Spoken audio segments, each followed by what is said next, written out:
What's up and welcome to another Mograph Mocast. I'm Dave. And I'm Matt, and joining us today is our good friend, Mr. Nick Scarcella. Hello. And Mograph is a supplement to our site, mograph.com, which is a motion graphics tutorial site with tutorials, plugins, podcasts, and other Mograph stuff.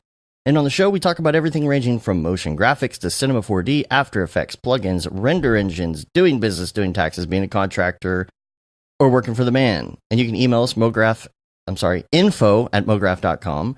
info@mograph.com. Email us, let us know what you think about the show. We got a couple emails this week. Number one was just a hello from Ken, who says it was nice meeting you at the Denver meetup. He said, hey guys, nice meeting you at the Denver meetup. Yeah. I spoke with you briefly immediately before your talk. Actually, I believe it was Matt, mostly talking about the quality and fullness of his hair, though. Very true. I can't help it. Looking forward to the next one. Hope you enjoyed Denver. We did. Now, we also have quite an interesting email here from Caspian as well. We're going to read that in a minute. Nick is here, nscr.tv. You may know him from his HDR packs, as they say. HDRs? Yes. HDRs. What are the names of those? Is it just part 1 and part 2? Manhattan Nights? Right? We have a couple on the French Monkeys store. Yeah, let's see. I have Neon Dreams is like the biggest one on there. It's essentially like Manhattan Nights 3. Mm-hmm. Like same sort of thing. And then I have some like more like forest ones, and then I took some out in the desert. Yeah. There's like a good variety on there. So how many have you done total? I guess I missed a couple of these. Yeah. At least one of them. I guess I'm on my like 5th pack. Something like that. Oh, wow. Yeah. Dude, we knew Neon Dreams. We use Neon Dreams like crazy. Neon Dreams. Yeah, I mean, I was using it a lot in this last project. With like the ones that are out, like you can get pretty far. Like there's a lot of variety in there. I'm working on one right now. That's gonna be all black and white. Actually, Liam suggested it, so shout out Liam. Interesting. For like metallic and stuff like that. Yeah, it's gonna be LA Noir. Cool. Oh, yeah. nice. So like, I've been waiting around for like super foggy nights around here, and going out and getting like these giant like light shafts and parking lots, and I think it looks really cool. But like at NAB, like a lot of people were telling me they desaturate their HDRIs. I was like, wow, that's a good idea. Because you can't do that in Octane, but you can in Redshift. So if I just made one that's just all desaturated, that's something I don't have that's the yet. thing. Like I used to do that a lot when I was working on logos and stuff, because all of a sudden you would get weird colors coming from something. You're like, wait a minute, where's that brown color coming from? You know, and it's like, oh, it's coming from HDR, you know. Yeah. So I want to talk about more of that process when we get to our topic section today, because that interests me on how you're going about doing that. We have a couple things in the week we wanted to talk about.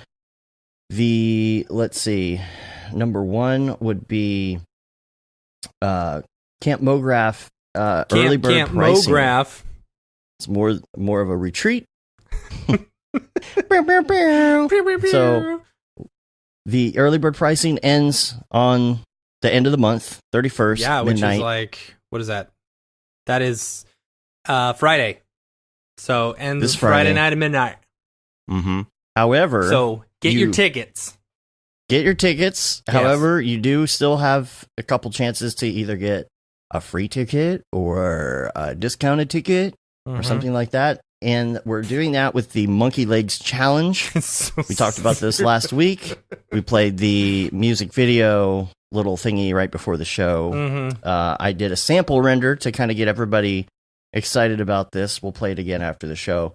If you go to mograph.com/monkeylegs, you get the details on this contest we're doing. If you didn't hear last week, this was something that David Ariev and Schmoopy recorded on their iPhone, and I was like, oh, I'm going to do a remix of this and turn it into something. So I did a little EDM song to go with it, and you can hear David Ariev in his premiere.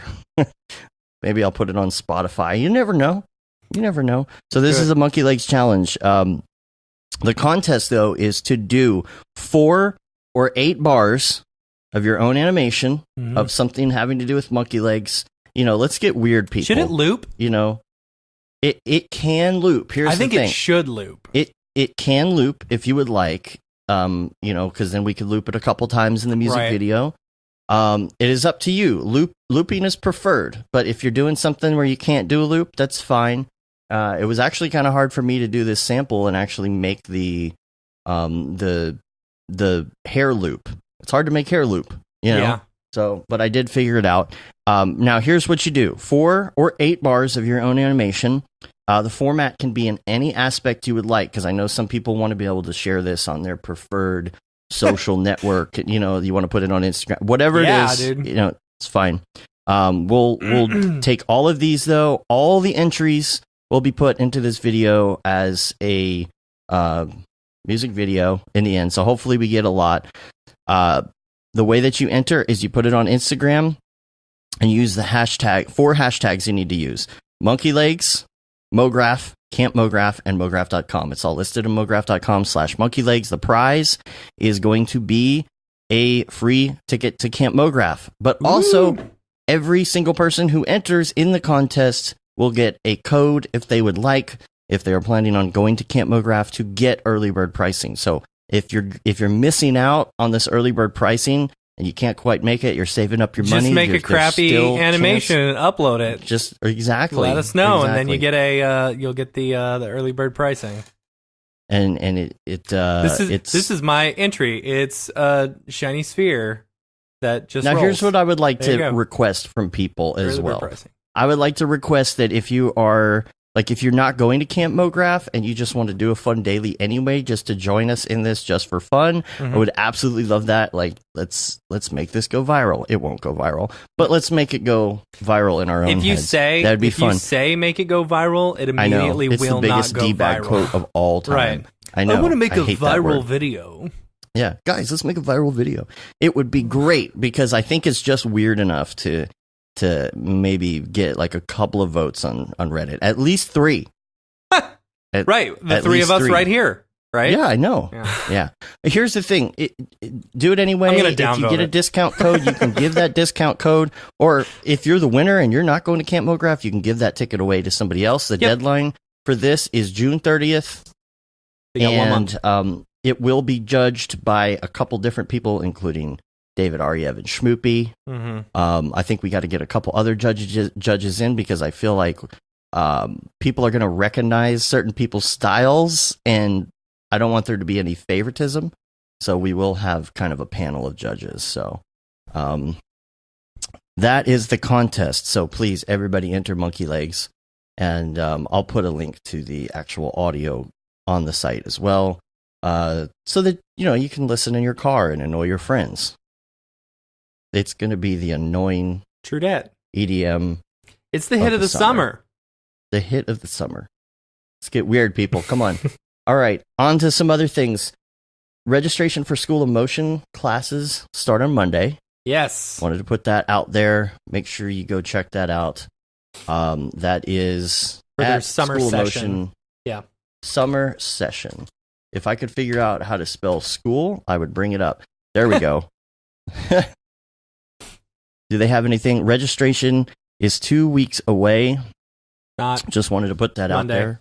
So they've got 8 different 2 weeks courses right now: Advanced Motion Method, After Effects Kickstart, Animation Bootcamp, Character Animation Bootcamp, Cinema 4D Bootcamp, Design Bootcamp, Explainer Camp, Photoshop and Illustrator Unleashed. So a lot of Cinema really 4D good courses, and Base Camp. Knowing a lot of School of Motion alumni, this is an excellent place to get your learn on. Get your learn on. So yeah, everybody basically who takes School of Motion class just has such great things to say about it. So make sure you check it out. I have been meaning to get around to taking some classes myself, but I have not found the time yet. Imagine that. Yeah. Also, we did finally get in touch with Andrew Price. We did. We did. The Blender guru himself. So I think we're working on trying to figure out scheduling, because that's the hardest part. We've been having a lot of calls with Australia recently. Right. And it's been like really random, like how many Australian calls. And so we've got to figure out time. It's like 15-hour time difference for us. So it's, we're having meetings with people like late in the evening, and it's actually the next morning for them. And so we got to figure out when we're going to do that, but we will announce when we're going to do that so people can join in. Might be, we're thinking next month. We're booked up. We've got our guests scheduled up until the 10th of June for the next couple weeks. So sometime within the next month or so, hopefully. Also, I would like to say that the new Rift, I'm enjoying it. I really like the fact that you can kind of see through the headset now. Yeah. It's just a quick double click. The resolution for me has been the biggest thing. It is a very noticeable difference. Is it? Yeah, you can see pixels, or whatever, but it is a very noticeable difference from the last one. It really, like, you can really see textures on things, on items and stuff like that. Like, really great not to have those separate cameras and all that stuff, How often are they releasing like updated hardware for that? Well, this is the first one in what, 3 really? 4 years? I don't know. I would assume they're probably going to do something similar to all the different game consoles. Yeah. I would hope, because if they're doing a new one every year, that just seems overkill. Yeah, it does. So I don't really have enough like people it, buying it in the first place, let alone buying it every year. Totally. Right. Dave would be the only one. Yeah, I like to be on top of that stuff. But yeah, I'm enjoying it. I don't really have much more to say about that. I mean, it's Did you have to rebuy any of your games, or do they work? No, they work. No, you don't. And that's the thing, Jason.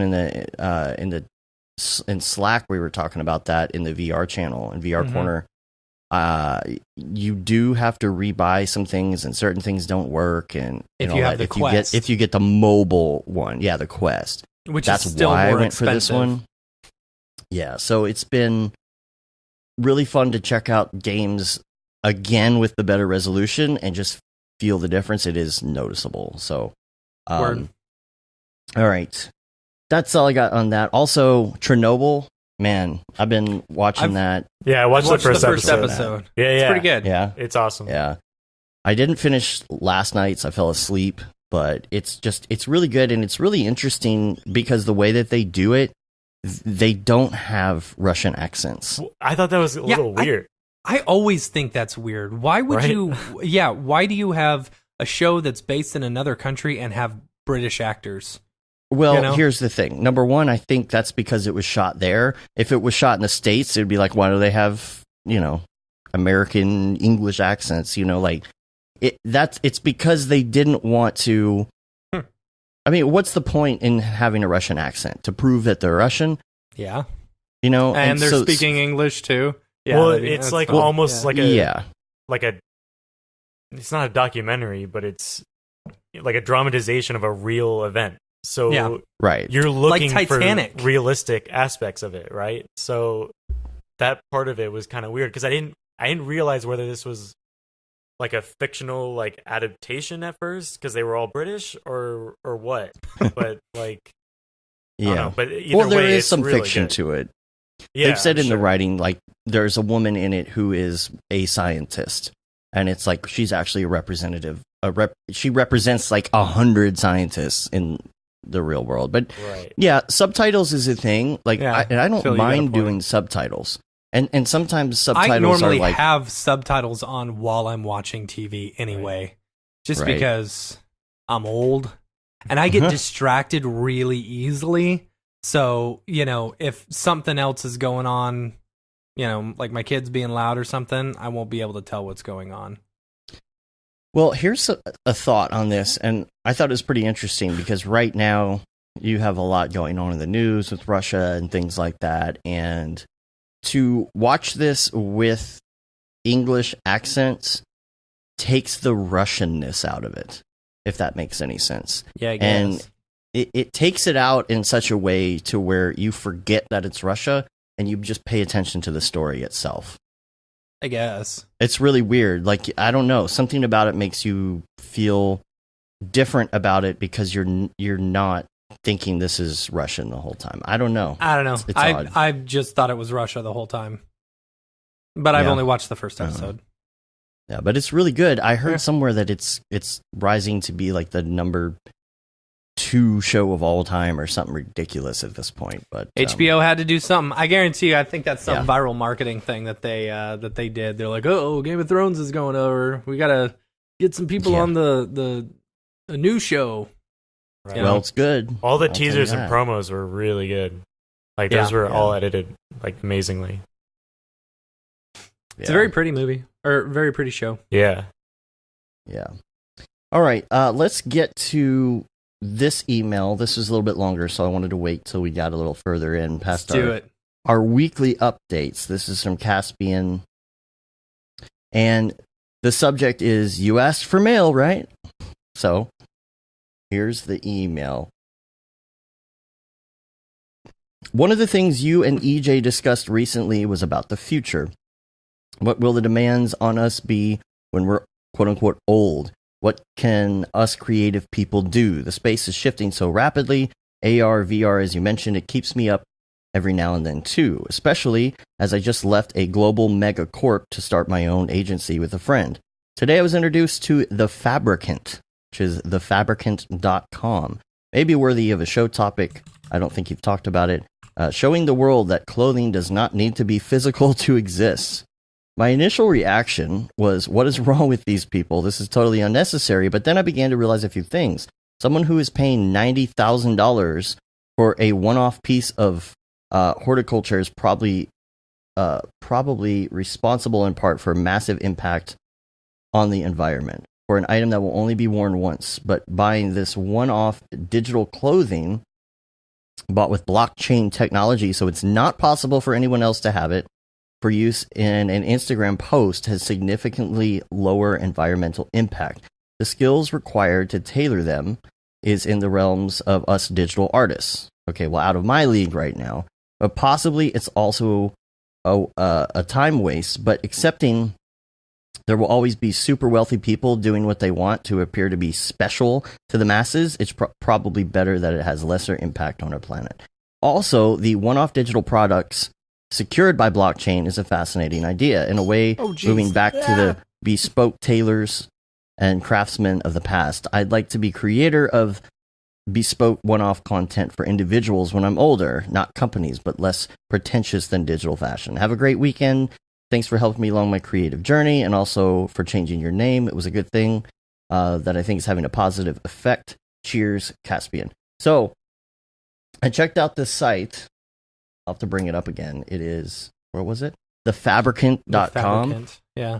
The Fabricant. This is really interesting. And it's interesting that you cannot copy the digital goods.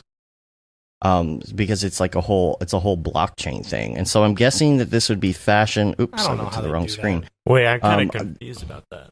Yeah, that doesn't. Well, because on the site you can download some of the pieces. Well, it's probably samples, right? Sure. I hate the phrase blockchain technology. I've done way too many videos where like blockchain technology. We're using blockchain technology. Okay, that's great. Buzzword. And how is that supposed to stop people from using this in another project? Because it allows it to be secure. I guess. I mean, you can't copy it that way. I mean, it's like you can't copy Bitcoin. Yeah, but you know? But you have. You wouldn't download a car, would you? Is this? I don't understand what this is. Is this like a Marvelous Designer thing, or is this? I mean, it could be.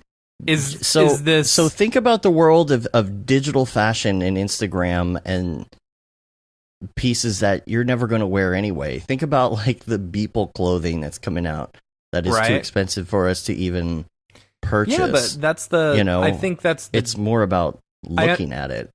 Okay. You know what I mean? Like you see these pieces of fashion one time on some sort of runway anyway, and you never wear it. It's almost like well, what's the point of even making it? Let's just design it and look at it. I don't know. But or think about these Instagram models and stuff, like digital stars. There's going to be movie stars or Instagram stars that aren't real people very soon. Or you mix it with a combination of people and what do you call it? Deepfakes, or I don't know. Like there's going to be like non-real human stars pretty soon on Instagram. I'm sure there already are some. Yeah, dude. So like Colonel Sanders, Buff Colonel Sanders. He's not real, right? And he just a fake head. Not anymore. He's not real. But all right. Again, like there's so many weird areas like this. There's areas that we don't even know yet. That we don't even know exist yet, and so it's coming. So this is why we got to be ready, and we got to be like thinking about real time and thinking about programming and all this other stuff. It's like, how are we going to keep up? And I think that this is a good example. So, word. Anyway, I wanted to move on to Ravcock. What's your flavor? We're already there. Jeez. Yeah. Uh-oh. We had a short week last week. No, we got a lot of topic stuff. Yeah. Yeah, we do. So, all right. So, Nick, you sent me this. This is called Arnold Does Emily. Oh, yeah. This is kind of old, but it's definitely the greatest Arnold tutorial out there. I never even saw this. You have to listen to it to get it. But so it's great. Yeah, but it's okay. Tell me about this, because it's somebody who sounds like Arnold and they're doing Arnold. Yeah, right? So I don't know how they got this, but like it's the whole Arnold like tutorial of just like texturing a person off of like some digital assets, but done in like Arnold Schwarzenegger's voice. Did a person actually do this, or is there some sort of voice? No, it sounds real. Creator. Maybe they had someone like a voice actor do it. I'm not really sure, but it doesn't sound synthesized. It's funny because now you can't even tell. Like these days, it's like, is it real or fake? Even with video, So then I think Arnold Schwarzenegger is just a really big fan of Cinema 4D. Yeah, I mean, there's also that possibility. Yeah, he's Arnold, and he. But it's actually a really good tutorial. Like outside of the joke, it's actually super useful. That's funny. I just stuck that in there from the link section because it is a render engine thing. But, but as far as render engines, Redshift 3 beta came out this week. I've heard a lot of good things. I've heard a lot of positive things, less crashes from some people. I've heard a lot of crashes. Maybe that's the one, because there was a point update for it. There was 3.0, and then there was 3.0001 or something like that. Right. Which I don't know. I don't know how stable it is now. And so, Nick, you use both Redshift and Octane? Yeah, I like to get my hands on everything. I'll try out any engine, but actually Redshift doesn't work on my computer. I don't understand. I've talked to everybody about this, but like nobody can figure it out. Like, what do you have? You've got a Threadripper. Yeah, I'm on a Threadripper and a Zenith Extreme. Or Zenith something. I forget what the motherboard is. What's the card though? I have two 1080 Ti's, a 1070 and a 1060. But it's a weird combination. That's weird. But like it just slows down my computer like to a crawl. Like whenever anything like related to Redshift is initiated. I know what you're talking about. It's intermittent though. Like sometimes I can use it and sometimes I can't. But like I just kind of stopped trying. I posted in the forums about it and like no one knew what was up. And like I've talked to people with the same build and they don't have the issues. So. I don't know. That's weird. Something's going on. But I really like Redshift. I think it's awesome. I still use it a lot, but yeah, I don't know. And then Octane has 2018.1.3 for Cinema 4D. That's the latest stable build that just came out this week as well. I'm looking to I haven't updated in a couple point versions. I'm hoping that we can get this NVLink thing going. I'm excited about that. And then in the Octane Facebook group, there was this post a couple days ago. It really kind of irked me, and I thought it would be a good topic to bring up because somebody was, first of all, just being a complete D-bag in this, but it brought up a good point. There was a watch. Somebody posted a watch, and they said, I got this watch from somewhere, and I downloaded it, and I retextured it, and then did these HDRs, and I got the lighting right, and I did all this stuff, and I finished it. And this guy was just such a complete D-bag, and he posts in there that, like, something to the effect of, like, oh, so you just took an HDR and put it over the model, and then you just said it was yours. And it's like, well, like, at what point do you get credit for what you do? You know, can you not get credit for posting something that is a model that you relit yourself? Like, that's not enough. Yeah. Do you have to build it? Yeah. You know, what would make somebody like this a-hole be happy? Oh, well, you have to model the watch yourself. Like, at what point does it matter? Like, I get if somebody took something that already existed and posted it as their own. Okay, does this person delete their post? Yeah, I can't find it. I mean, it was there, like, I found, like, a response recently. post. Weird. And so, I don't know. I get super upset about posts like this because there is no reason that anybody has to be, like, a complete dick.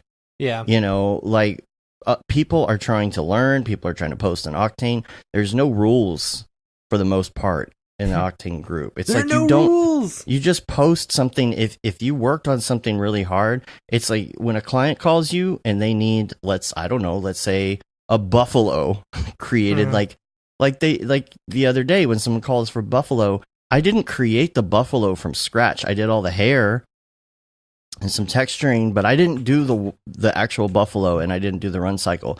Does that mean that I could never post that? Yeah. I can never post that because somebody else made the model. At what point will people like this be happy? You know, you have to do everything at the command line in order for it to be real. Well, you use Cinema 4D. It helps you make shapes. You didn't actually create that shape with code.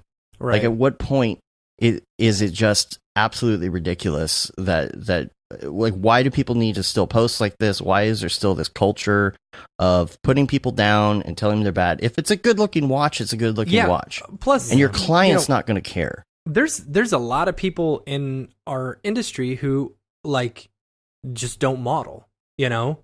Of course. They they'll buy assets and stuff like that, and their strength may not be in modeling, but their strength may be in, like, lighting and texturing and stuff like that. You know, I'm a decent modeler. I could probably model something relatively quickly, but my strength isn't necessarily in texturing, you know? So it's like... Or it's like, oh, there's an HDR. That's a Grayscale Gorilla HDR. And that's a model that you got somewhere. So what? You're putting them together. You're using your tools to put these things together to make things for people. Yeah. Yeah, Beeple, like Gav Grant says, Beeple takes all sorts of stuff. That's what Kitbatch is in the first place. Yeah. They build these elements for you to bring into these things. Models you buy in TurboSquid, at what point is it just absolutely, sorry, I'm ranting because it really got to me. I'm like, why does this person I'm right there with have to do this to feel good about it's to feel good about themselves. That's why anybody posts that kind of thing on Facebook or on any system to put down a render. You know, it's not even like, you know, sometimes someone will post a render and it's clearly they're a noob, right? Yeah. They're clearly new at what they do. And so the best thing to do is to offer constructive criticism. Mm-hmm. Or somebody will post and you're like, yeah, that's not really that good. But you don't just blatantly go out there and just completely bash the person and tell them that they suck. There is nothing helpful about that kind of talk whatsoever. Yeah. How does that help? How does it help the person? And it's not going to get you very far in your career if that's the way you treat, you know, all the, you know, each thing that you see. You know, if there's no sense of... So, back when I was in high school, we did a TV show, you know? And I had like a really sour attitude when I was directing the TV show. I wanted everything to be perfect, and I'd yell at people when they weren't doing it right, and blah, blah, blah, you know? And I pissed a lot of people off that way and realized we weren't going to get very far if that's the way, you know, I was going to be. Then coming into college and going into doing some directing some of the classes and stuff, like I took that advice from high school where, you know, I knew it wasn't going to get me far, and like I was the most chill, relaxed director we'd have, and people were very positive and very, you know, would take criticism and stuff like that very well. So it's like there's no point in just kind of being a dick about it, you know, because it's not going to get you anywhere in this industry or in anything. You know, Phil says that Tom Glimpse should have moderated and like banned the person, but I think it's good to keep it up because it just draws attention and just shows, hey, like all it's doing is showing what an a-hole this guy is. Because he goes on, like later on, he responds to different parts of the threads, and he was like ranting about millennials and all this kind of stuff. Oh my god, it's like, dude, like you're making yourself look like a complete asshole right now. Yeah, it's just like, don't be that person that just. Like, really, are you that good? Are you that good that you can say this to this person? Because I don't think so. Because I think if somebody goes to the guy who did the actual post and asked them for a watch, and he did this, and he delivered it to the client, he'd make his money. And guess what? He's probably going to make the same amount of money you would have if you would have modeled that watch from scratch. Yep. So is it really that important that he modeled it himself? Tesla Rock says, you know, I'm an okay modeler, and I envy guys like Beeple, Ariev, Mitch Myers, who can create new different perspective and emotions with different shaders, lighting, camera animations. That's the whole point. You know, I don't know. I don't know. Like Beeple, he always says that he can't model, and then he kind of does this kind of, you know, different way of doing it. Basically, just like a lot of us, I think. It's one of those things where you can kind of model to get the stuff done that you need to do, kind of like me, but I'm not freaking MotionWorks or whatever. Yeah. You know John what I mean? Dickinson. Like, it's like, I'm not doing it like fully the correct way. But again, if you're not taking advantage of the amount of assets that are out there, then you're doing something wrong. Like, you're not using your time effectively, because every second really counts, you know? Like, when you're under the gun, it makes no sense to not use stuff that's available for relatively low prices. I mean, you are doing it wrong. I get someone who takes a lot of pride in the fact that they can model well. Like, for example, we were, you know, I want to do a little banana animation for the MonkeyLegs thing. You know, I was like, okay, how would I model a banana? And then I was like, let me just go look on Turbo Squid and see if there's a banana, you know, which me personally, I don't love using pre-made models and stuff. I love modeling it myself, but you know, that's just a pride thing. You got to get back. You got to get past, you know? Yeah. EJ from iDesign actually just posted a link relative to this, and this is something that Beeple posted, which was let's see if I have a day on this. EJ posted something on May 23rd, and Beeple replied, and he said, I always go back to this image someone sent me once. Oh, yeah. And it says, I thought using loops was cheating, so I programmed my own using samples. And then I thought using samples was cheating, so I recorded real drums. And then I thought that programming it was cheating, so I learned to play drums for real. I then thought using bot drums was cheating, so I learned to make my own. And then thought using pre-made skins was cheating, so I killed a goat and skinned it. And then I thought that was cheating too, so I grew my own goat from a baby goat. I also think that's cheating, but I'm not sure where to go from here. I haven't made any music lately, what with the goat farming and all. So it's so true. Like, at what point, you know, you're going to have to make your own HDRs pretty soon. You can't use Nicks anymore. Yeah, you know, well, you didn't make that HDR. It's like, at what point? Stupid. Like, I mean, those are just buildings that are already there. Yeah. You know? Like, you didn't model all those buildings and then create an HDR from it. That's how... You just took a picture, dude. No, that's how this whole thing started, actually. Like, when I was doing this scene where I needed, like, all those kinds of reflections, right? Mm-hmm. And so, like, I couldn't find an image out there to do that. And so I was actually, like, modeling and texturing buildings to have reflected. And then I was like, I wonder if I could just, like, put a picture and then project that into the scene. And so I just started, like, with random stuff off of Google. I was like, wait, I'm like a couple blocks from Times Square. Let me just go down there and, like, see what I can do. That's how it started. That's literally how it started. I'll make my own HDRs with hookers I and was blackjack. like, okay, that was easy. But yeah. So, did you have to Photoshop everyone out? Yeah. Okay. Well, I do that. I do that now. I used to not. But yeah, it's a real pain. So let's talk about the process a little bit. Sure. I want to know about this. So let's say, okay, the Manhattan Nights, the New York one that David Ariev used on the racetrack thing for Deadmau5. Let's talk about that HDR in particular, just as a sample. So that one, I believe, that was done in. Was that a Times Square? No, one? that or was is similar to Times Square. Oh my god, I'm blanking on the name. It's a subway station. I can find it. Okay, I know looks exactly like which one that kind of feel. You know what I'm talking about, right? It has this like hexagon tiling on the ceiling. Yes, that's right. God, I moved out of New York a year ago and I can't remember anything. Yeah.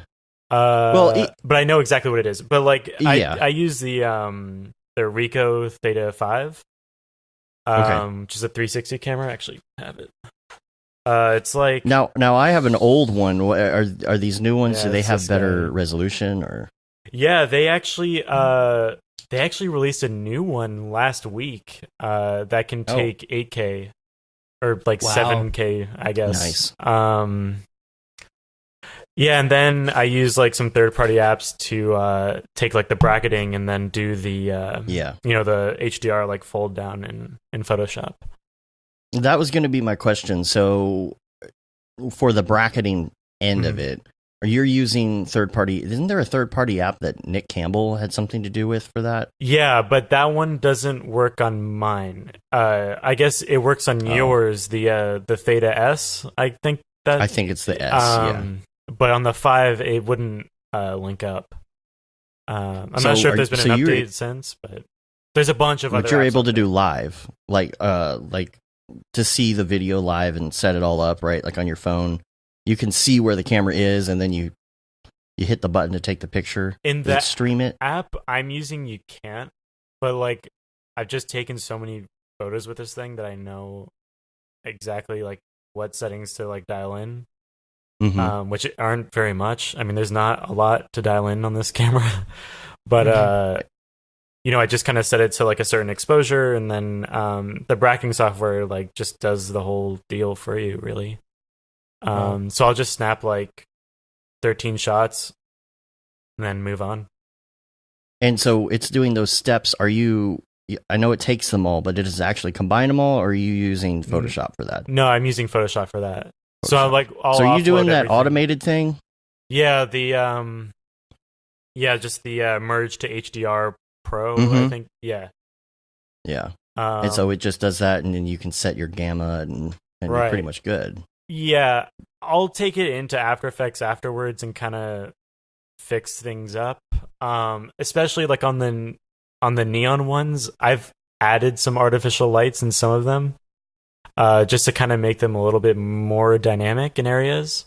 Because the Theta 5 isn't amazing. Like, even though you're taking these bracketed photos, like, I don't know, sometimes it needs like a little help getting that contrast in there. And you're doing it in After Effects, though. You're actually like... I can't use Photoshop. Well, does Photoshop have a VR editor like that now? Like, I know you can do it. I think it does, but that wouldn't really affect me. Like, because I don't know, I'm just so used to looking at the image flat. Like, when you merge it, it just gives you that, like, 2-to-1 image. And I've just always edited like that, so. Okay, so you don't ever put it into, like, a spherical I'm never mode looking in at it After like Effects. that, Okay.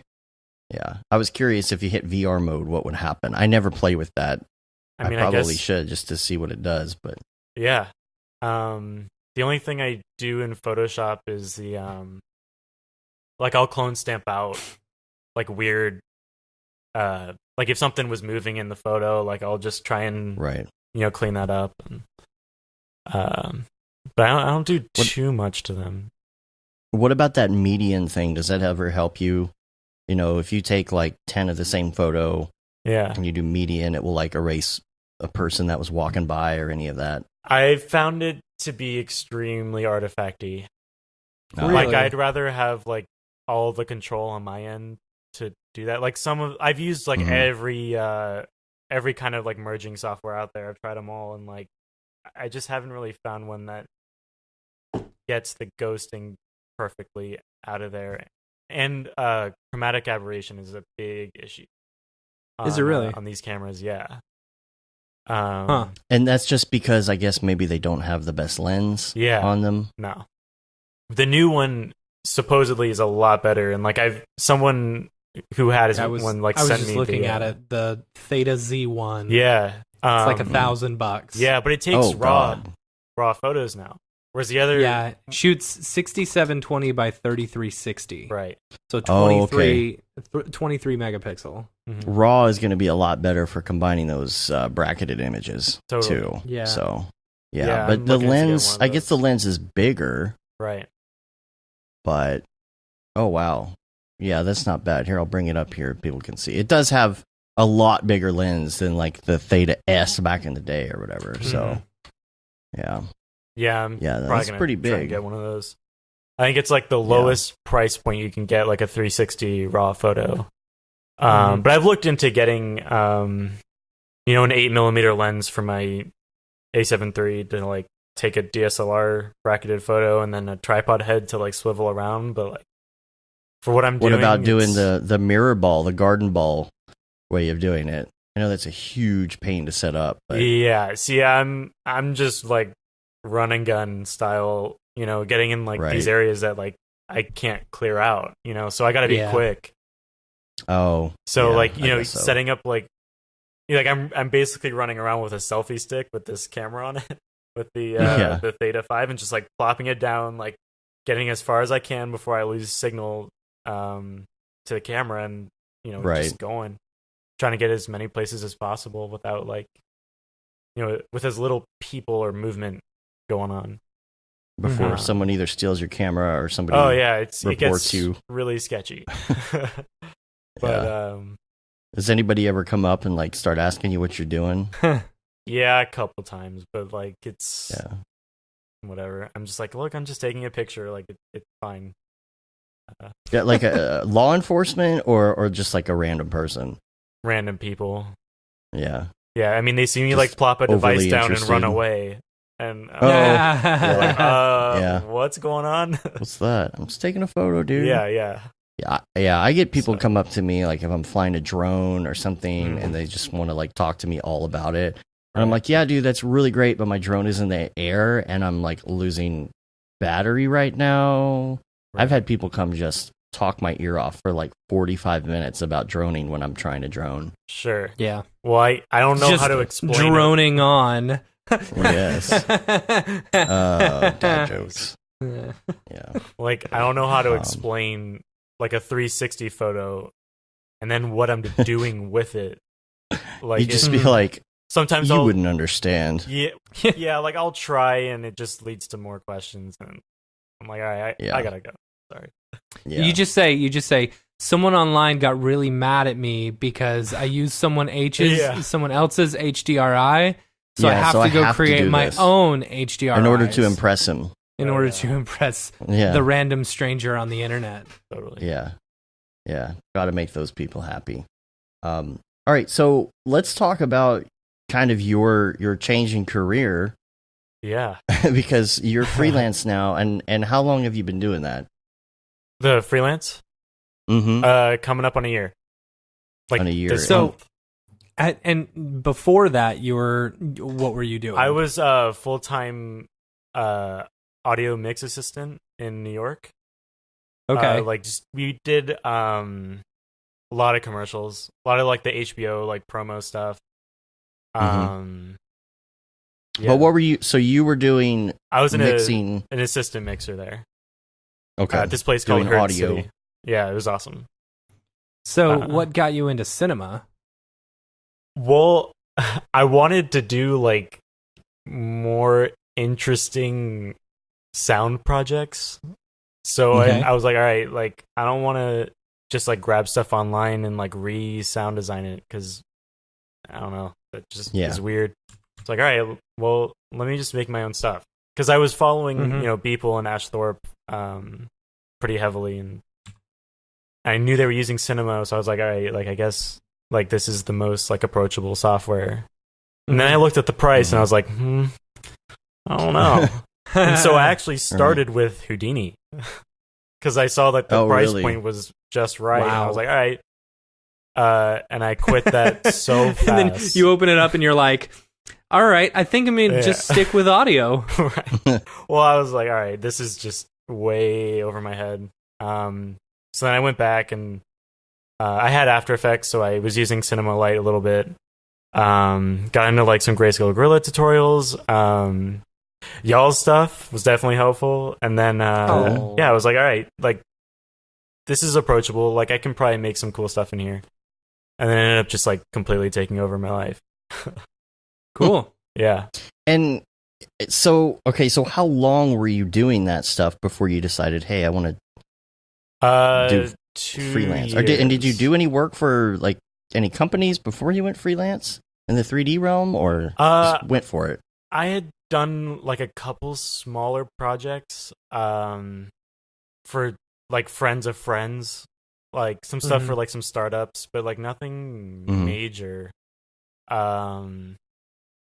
Yeah, but I was ready to leave New York, and I had some friends out here, and so I just kind of left and put myself out there as like a freelancer. And some of my old like contacts in New York hit me up to do some work for them, which was awesome, and just kind of snowballed after that.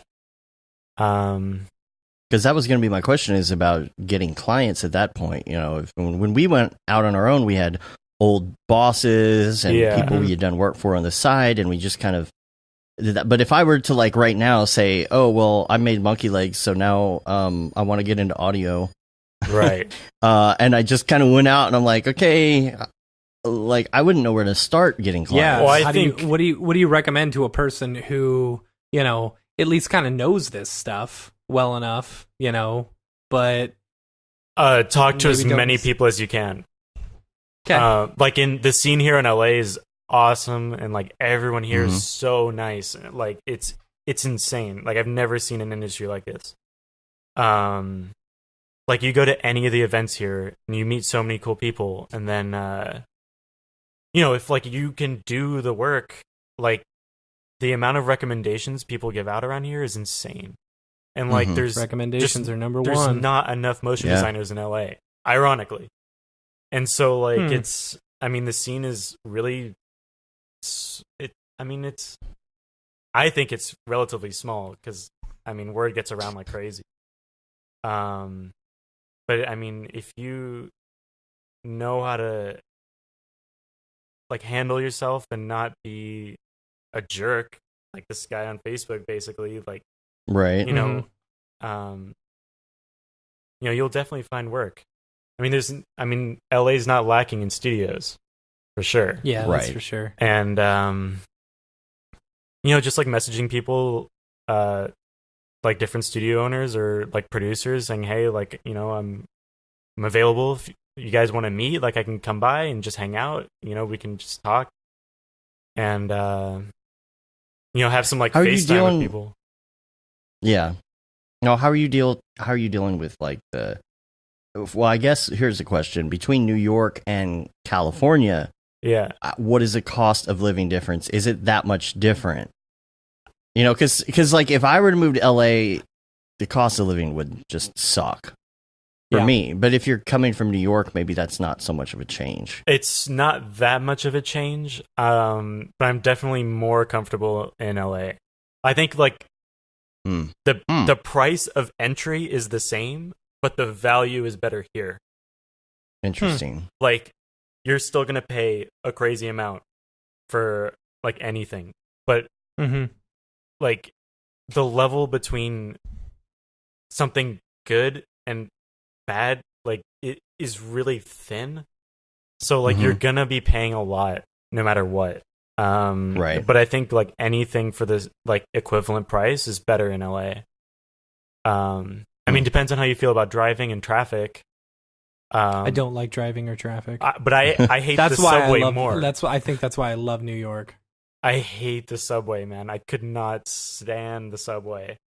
Really? Oh, dude, like I got like so bad. I got such bad claustrophobia.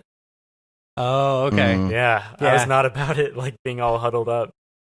But yeah, and I can imagine that just gets like anything. Like if you go on vacation in New York, it's like, oh, the subway. And then like if you live there, it's just got to be like, God. I mean, it goes down like all the time, but I mean, you know, New York definitely has some like perks to it. I mean, it's a really cool city, obviously. And I still work with people out there. I have a lot of friends out there. But I just prefer the LA lifestyle. Did you have to buy a car? What's up? Did you have to buy a car? Oh yeah. I got a Ford EcoSport. I love that thing. Yeah, I love driving, so that was fine by me. I'd much rather sit in my car like with the sun coming in than like, you know, being in a cold, dark subway. For sure. Yeah. So what is this project that you're working on? It doesn't say what it is. It just says personal project. Oh, do you have something you want to tease? A new thing coming out? Yeah, I had a little bit of time off in between jobs here, so I was seeing what I could do within like a week, like 10 days. And so I love title sequences along with pretty much everybody. So I was making a title sequence, like an alternate title sequence for Hackers, which is one of my favorite movies. I'm basically done. Are you timing it? Like, are you timing it out with the music and everything from the actual movie? Well, nice. I grabbed like one of the main tracks from the movie because the soundtrack's basically all I listen to anyways. And then you know, I worked to that, and then I made my own track in the same tempo. So I gotcha. Yeah. Okay, yeah, we haven't talked about your music background much. Like audio, yes, but music, like as far as music and instruments are concerned, like what is your background in that? Well, I've been doing music since high school, but it's always been more of a hobby. But yeah, I use Ableton. Love it. I've been using it forever. I made some commercials. Now I know who to call when I have questions because I'm trying to learn some things, but some stuff just still doesn't make sense to me. So you know. Well, actually, I thought like the transition from Ableton to Cinema was really smooth. Like it operates in a really similar way. Even looks kind of similar, to be honest. But like the hardest thing I had to get through was like flipping between the different modes. You know, like I forget what the modes are called, but session and arrangement. I only stay in arrangement. I don't like the. I don't have any like mixers or like beat pads or none of that. I just stick to mouse and keyboard. I mean, a lot of people use Ableton in the other way, like in the session view. But I just prefer the workflow in the arrangement view a lot more. See, I like being able to like kind of play with maybe a couple loops, you know, and then save them over here and then see what I like better. You know, that seems helpful. But when you build this stuff though in Ableton, so you're just piling the tracks on top of the original to create your own, right? Well, I mean, I just basically laid down the original track like on the grid. You know, for timing. And I'm just following all the same beats basically. I mean, figuring out the tempo's easy, and then from there on, like it's relatively straightforward. Like I'm just making my own thing in a similar style. So you took that, you put the track on there, you made your own version. When can we see it though? That's the question. People are asking in the chat room now. Either tomorrow or the next day. It depends on when this. See, they're keeping you accountable now. Yeah. See, now you gotta. Everybody's gonna be waiting for it. I would have released it today, but this render screwed up. I was using the OSL nodes. I really like the OSL nodes in Octane, but like sometimes they do like really unexpected things when like you're hitting render. Like I was using the flakes. Because in one of my scenes there's a subway, and like the flakes is the perfect texture for the floor. Right. I mean, it looks identical. Right. But when I was rendering it, like I couldn't see it when I was, just working in the viewport because it was just too small. But the dots are animating, like the flakes are moving. Like they're like popping in and out, and I was like, "What?" Yeah, you don't want that. So I did this whole render thinking I was like fine, and then I noticed it right at the end. I'm like, "No way!" Why does that affect your calculation per frame with those movements, or does that not matter? I was able to scrub in the timeline, like basically in real time, no problem. Yeah. So I thought, there's no issue because I couldn't see like that fine of a detail, but yeah. So I'm re-rendering that right now, and then. So as far as paid work you're doing right now, though, you just want a bid or something as well? Well, I just finished up doing the new, I guess, like the title and show package for season 3 of Legion. Oh, you finished it already? Yeah, I'm done with the project. Wow. Like it's all delivered. Okay. I can't show it yet. I mean, part of it's on effects like right now, like running, right, but the whole thing is being shelled out like over the course of the season, so I can't show any of it yet. Well, that's a pretty big get right there, man. Like, how did you end up getting that? Well, I was at State Design, which is a studio out here. They're awesome, super nice people, and I was working on another project over there, which I can't say anything about yet. But then, they had this pitch coming in, and they just wanted to help, like they had someone else do the concept design. I actually don't know who did it, but I took that scene. They needed like a motion test to get the bid or win the bid, right? Right. And so I took this guy's scene and transferred everything to like Octane. It was all done in standard before. Transferred it to Octane, like redid this rig that was going on there to make it like production ready, and we won the bid after like a week of kind of messing around with that. And then we had some other guys come in to do all the style frames. So I built like a couple X particles rigs. Basically, this whole thing was it's kind of centered around this like lava that's like a lava lamp, rather, like the goo like inside. So it's all just like, modulating and well, the meta ball was taking forever. Really? And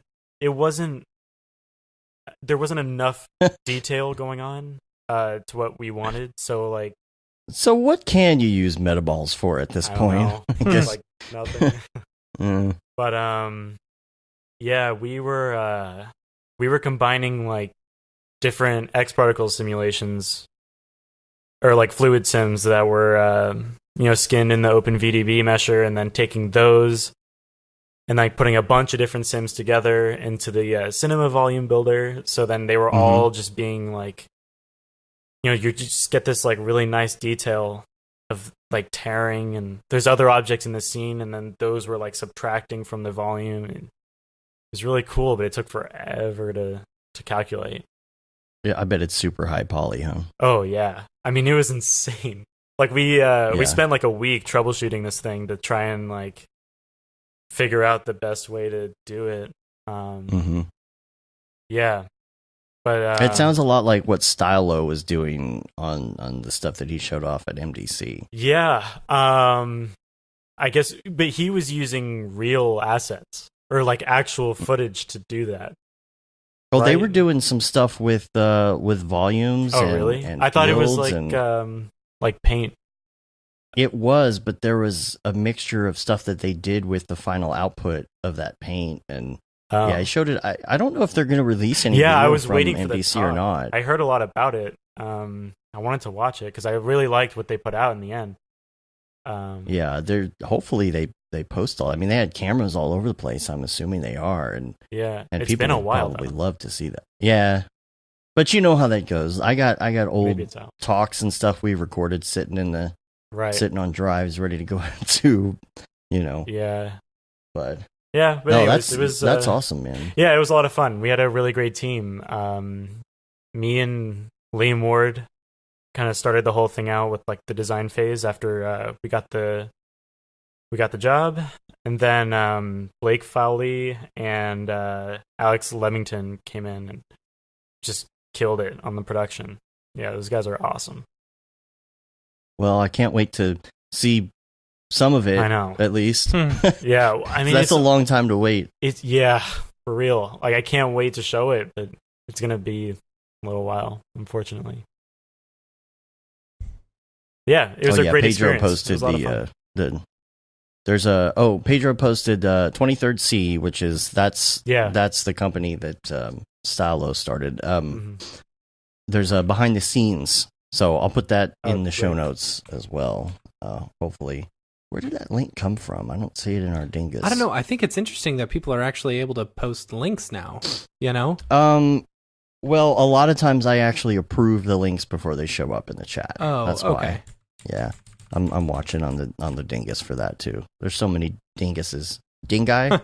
Dingai. That's we'll funny. That, yeah.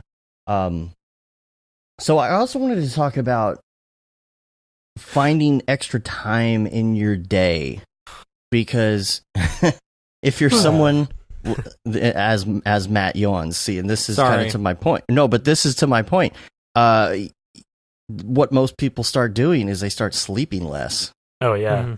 I am a lucky person in the fact that I have very much trained myself to be able to live off of as little as 4 to 6 hours a night of sleep. But that can't be good for you, right? That's what I'm on right now too. Here's the problem though. Like if I was to try and lay down and take a nap, like I would not be able to get to sleep. Right. Yeah. Yeah, and I'm kind of trying to think of it in this way, like let's say it's early in the morning, right? Like what time do you get up in the morning? 6:40. 6:40. All right. Nick, what time do you get up in the morning? When I need to, basically. Yeah. Like I'm like a all night person. Like I do all my best work like in the middle of the night. Mm-hmm. So same here. I don't know, but like I'll still like go to bed at 3 and then wake up at like 8 or 9. Like I just want to stay up like as much as possible. I hate sleeping. Yeah, see, 6 hours. That's not bad. Yeah. I would always when I was younger, I'd go out and party, and 10 o'clock was the perfect time for me to wake up. 10 a.m. But I'd stay out till I'd finally get to sleep around 4 a.m. It's still 6 hours, I actually find that I have more energy if I force myself to wake up than like letting myself absolutely sleep in, Totally agree. Yeah. Totally agree. No, I get that. Yeah. The thing about the time saving stuff though is I'm trying to approach it. I'm trying to do these little micro things that add a little more time. You take 10,000 micro naps a day? I take 10,000 micro naps a day. That sounds like a unit of measurement. Micro naps? Micro naps. Yeah. But I'm trying to do little micro things, like first of all, the iPhone, of course, has screen time and one of the newest updates, and So you can look at that. And have you ever That's sat been and there looked for at a that? while, Dave. Just one of your your newest updates. Right. One of my newest updates. You know, mine didn't get the audio hack and all that because I waited. So if you've looked at that before, have you ever taken a look at that? I don't want to know. To see Screen time? Well, yeah, but that's the thing. You don't want to know, right? But then it's kind of important. You look at it and you're like, I picked up my phone 237 times today. Yeah, but I feel like half of that... does it actually tell you? Oh, yeah. Oh, geez. I mean, it keeps track of everything. Let's go ahead and turn it on. Okay. But like... Oh, you don't have it on? No. Half that Sorry, time, no, it's like... If I'm waiting for like Octane to spin up, like, and it takes like 2 minutes to load the scene, like, I'm going to look at my phone. Like, I don't know what else to do, really. So, like, that's half of my phone time right there, really. I look at it and I see that there is some time that's like productivity and emails, and I'm not so much concerned about that, but I start looking at things about like how many times do I pick up my phone, but then I ask myself why did I pick up my phone at that point, and how much time is that wasting in a day, in a week, in a month, in a year, and so on, right? And then I start looking at things like notifications. I don't need to know that @_something wrote this render is fire under an advertisement on Instagram. But I get that notification and I pick up my phone anyway. That wasted my time. See, I don't get notifications on Instagram.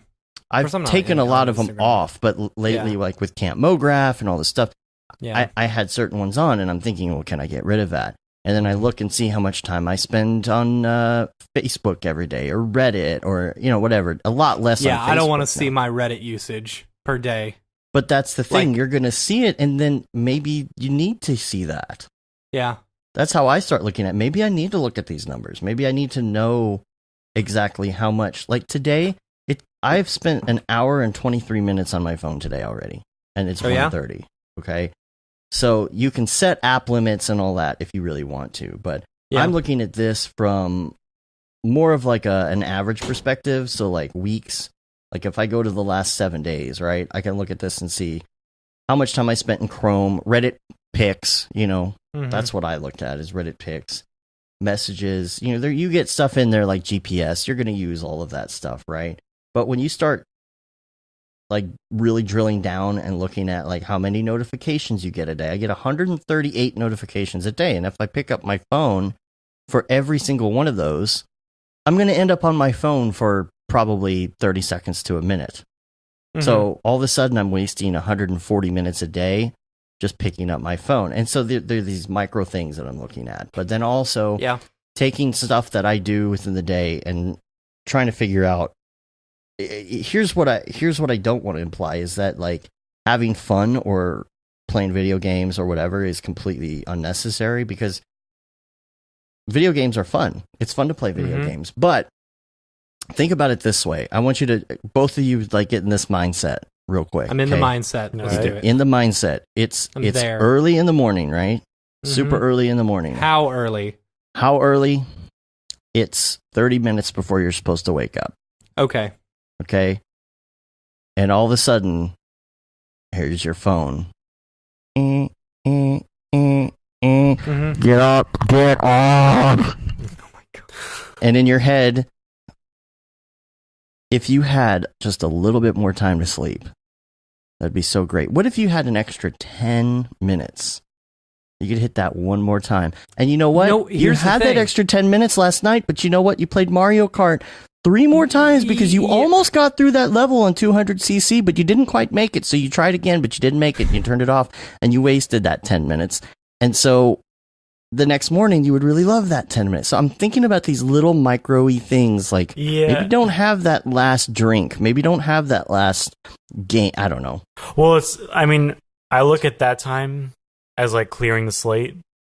Like if I'm all day trying to figure out some design problem, like I need to do something to like get my head right. Totally with you. And like I actually don't play very many video games at all anymore, because like I get sucked into it so hard and like so obsessive with it. So I just deleted everything.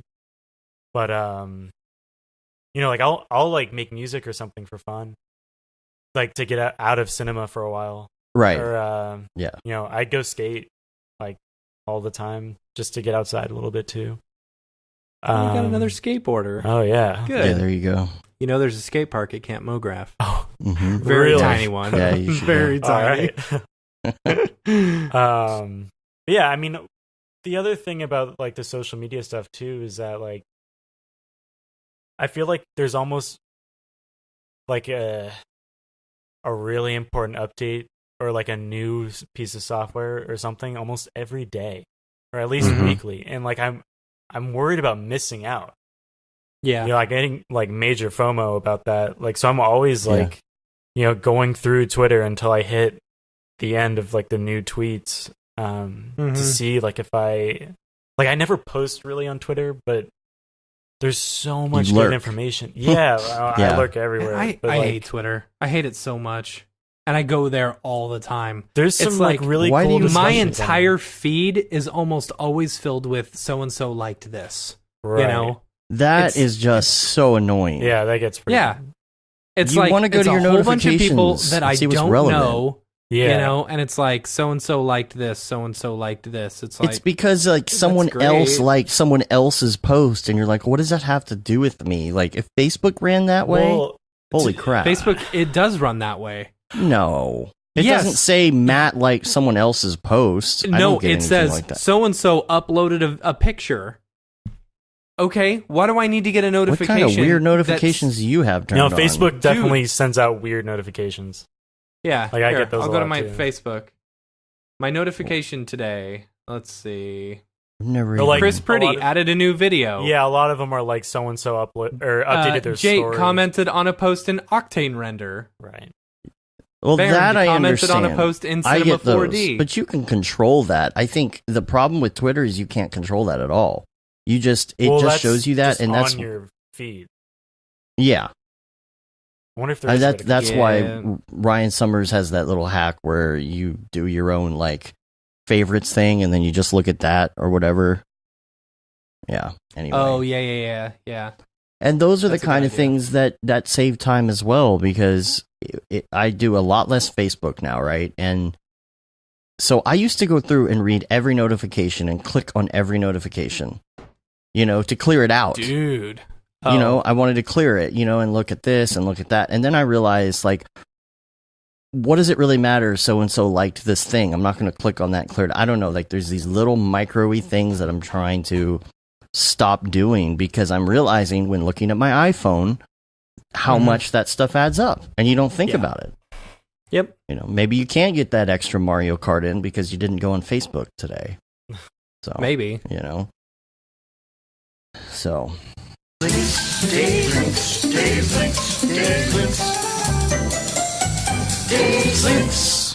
all right.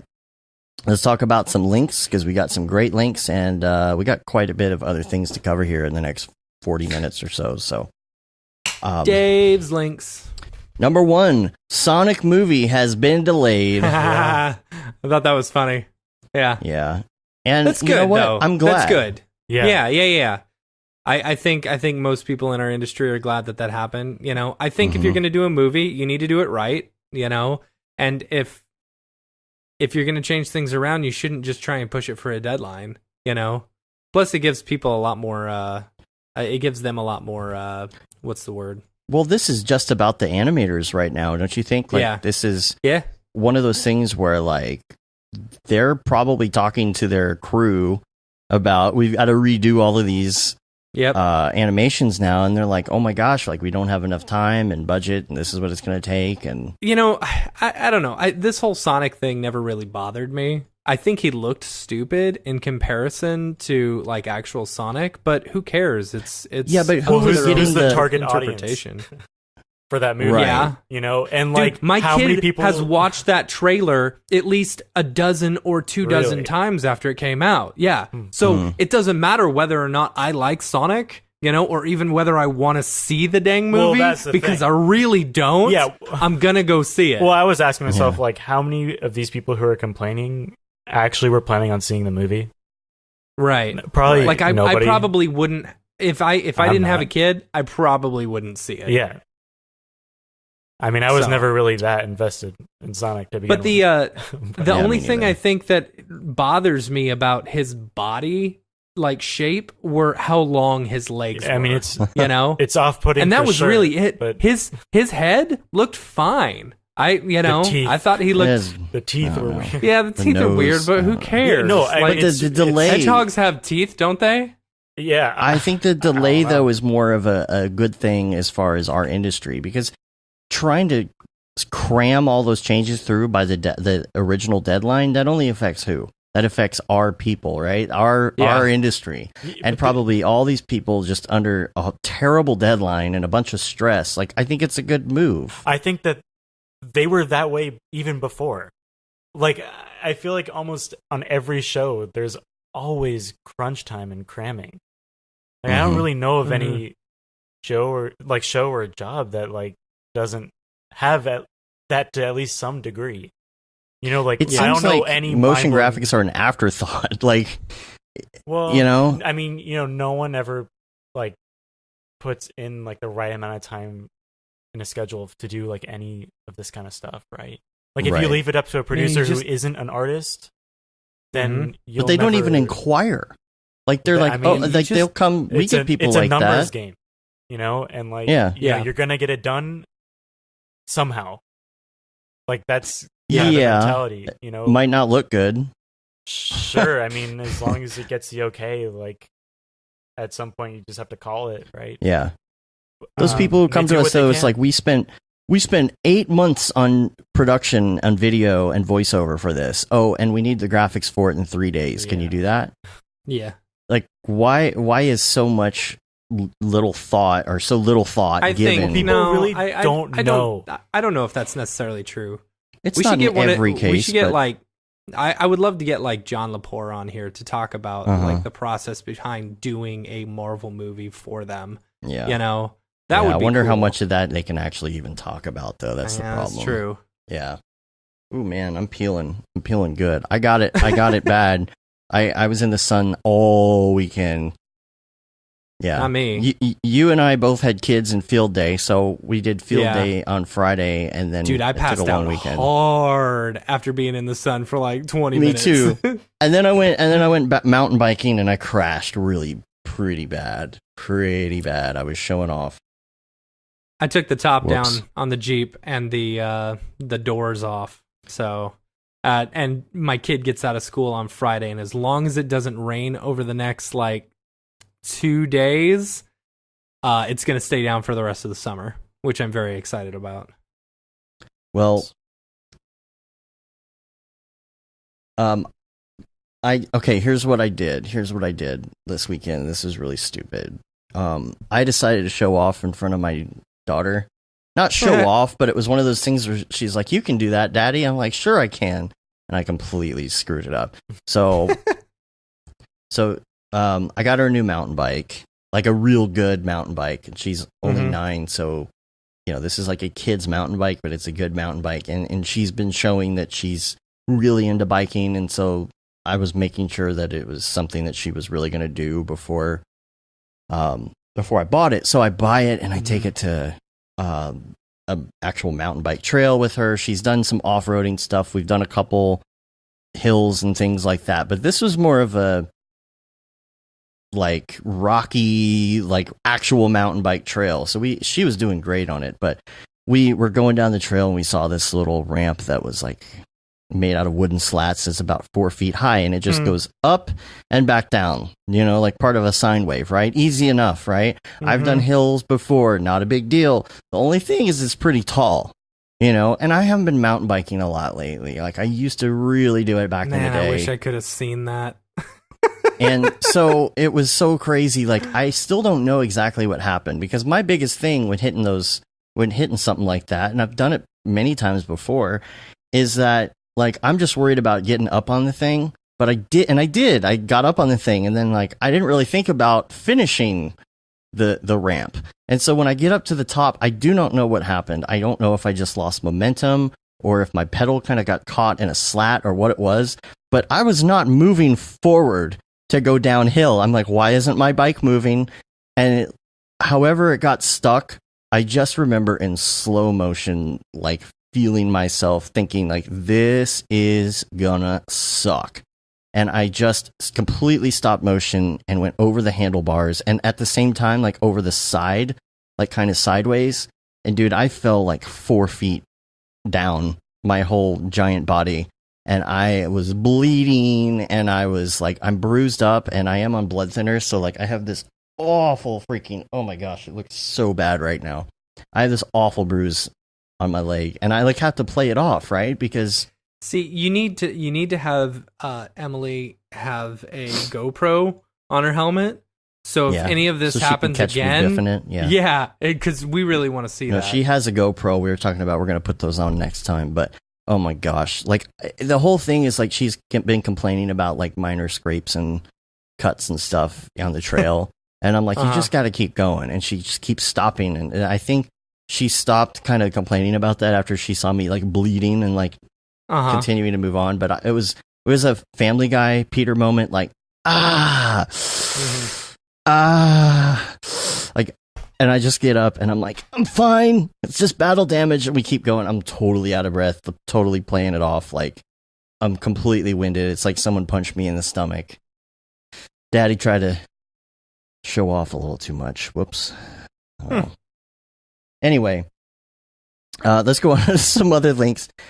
Merc, it continues to impress. Oh yeah. Yeah. He's got two things that he showed off. He's guy or girl? I don't know what Merc is. Whether he's a guy or girl. Guy.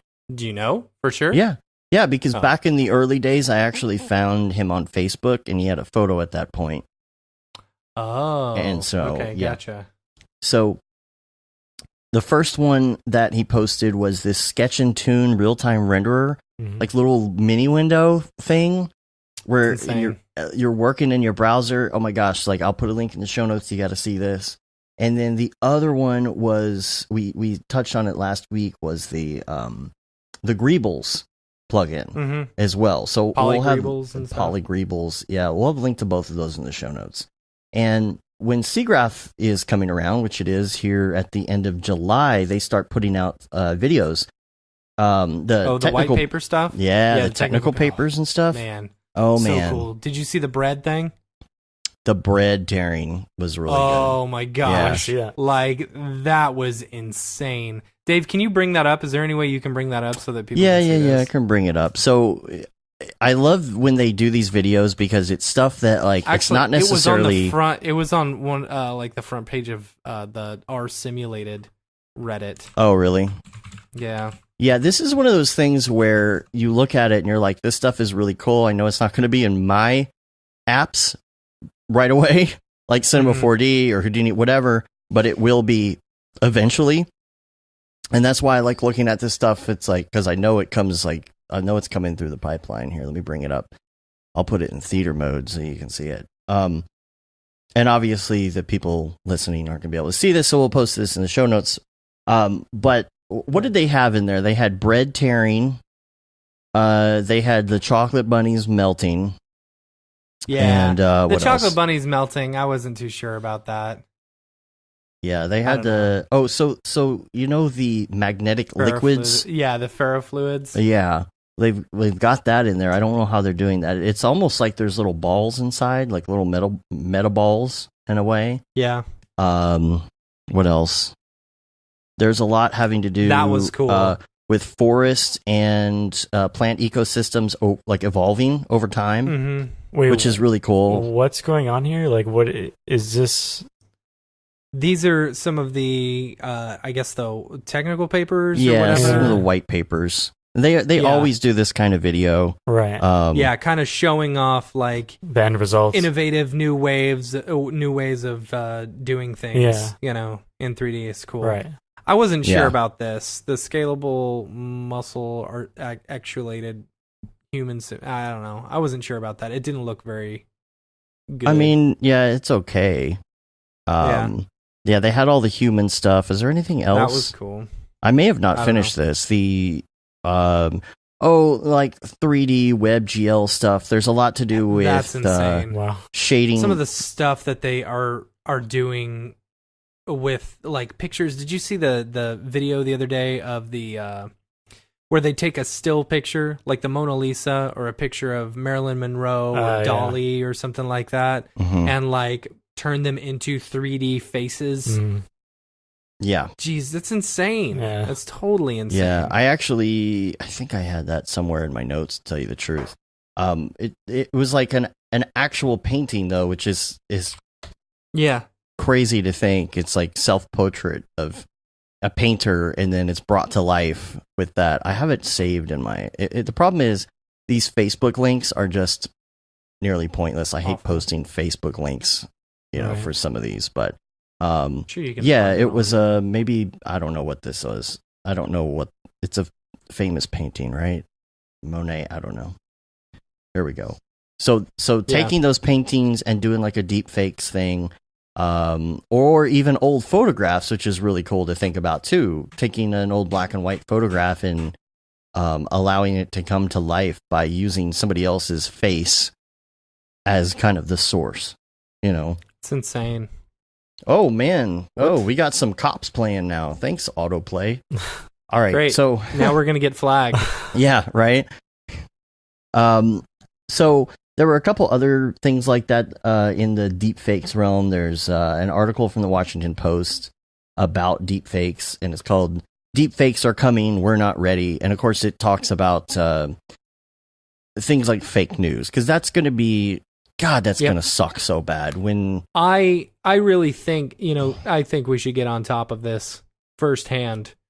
I don't know and like that's the problem. Straight up say this is fake, but like have Trump saying really bad stuff, or doing really bad stuff, so that we can at least say, this is fake, yes, but you know how news spreads and people don't go and do their research. So we're just hoping that some of the boomers out there like throw out a bunch of, look what he said, blah blah blah. Well, like it doesn't even have to, because that would happen. You don't even have to go that far to spread fake news, though. I mean, people just read the headlines alone, and that's enough. That's true. You don't even need the crazy video effects. You don't even need deep fakes to make Trump say bad stuff. So whatever. Because the Washington Post or the New York Times will put, a crazy clickbait title, and then you go to click it to actually read what the thing is, and it's like, oh, do you want to read this? It'll cost you $10 a month. Right? Nope, I don't. Do you think that there's here's the problem. It's going to get so bad. If fake news is bad enough in text, right? Just imagine when audio and video are just, the example they gave in this piece is the Washington Post is Obama. Like Obama saying like really bad stuff. And how do you curb this? And how do you can't keep people from making this, right? No. I mean, it's a violation of freedom, right? At what point does it become? No. God, it's such a terrible, awful. Well, there's a really good episode of Joe Rogan's podcast where they bring on some higher ups at Twitter to talk about, if you ban someone from like Trump's on Twitter all the time, right? Right. And like that's where the discussion is happening.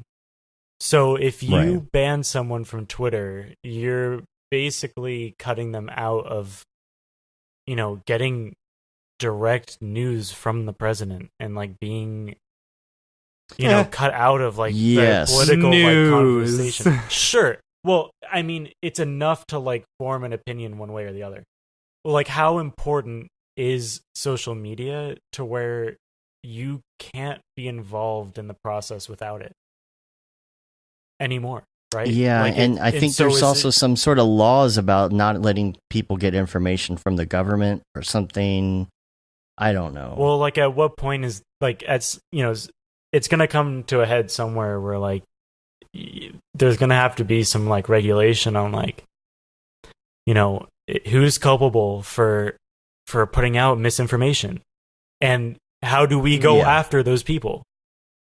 Well, and using someone's likeness. Sure. There are laws as far as that too. Using somebody's likeness, if they're considered a public figure, like there's all of these weird loopholes and things as far as that's concerned. And so you use a loophole that says you're allowed to use a political figure because they are like a public figure, and it's fair game. And then you could call it satire. Satire. You can say it's satire. I mean, that's what these sites are doing. And, like, you know, you can take that pretty far.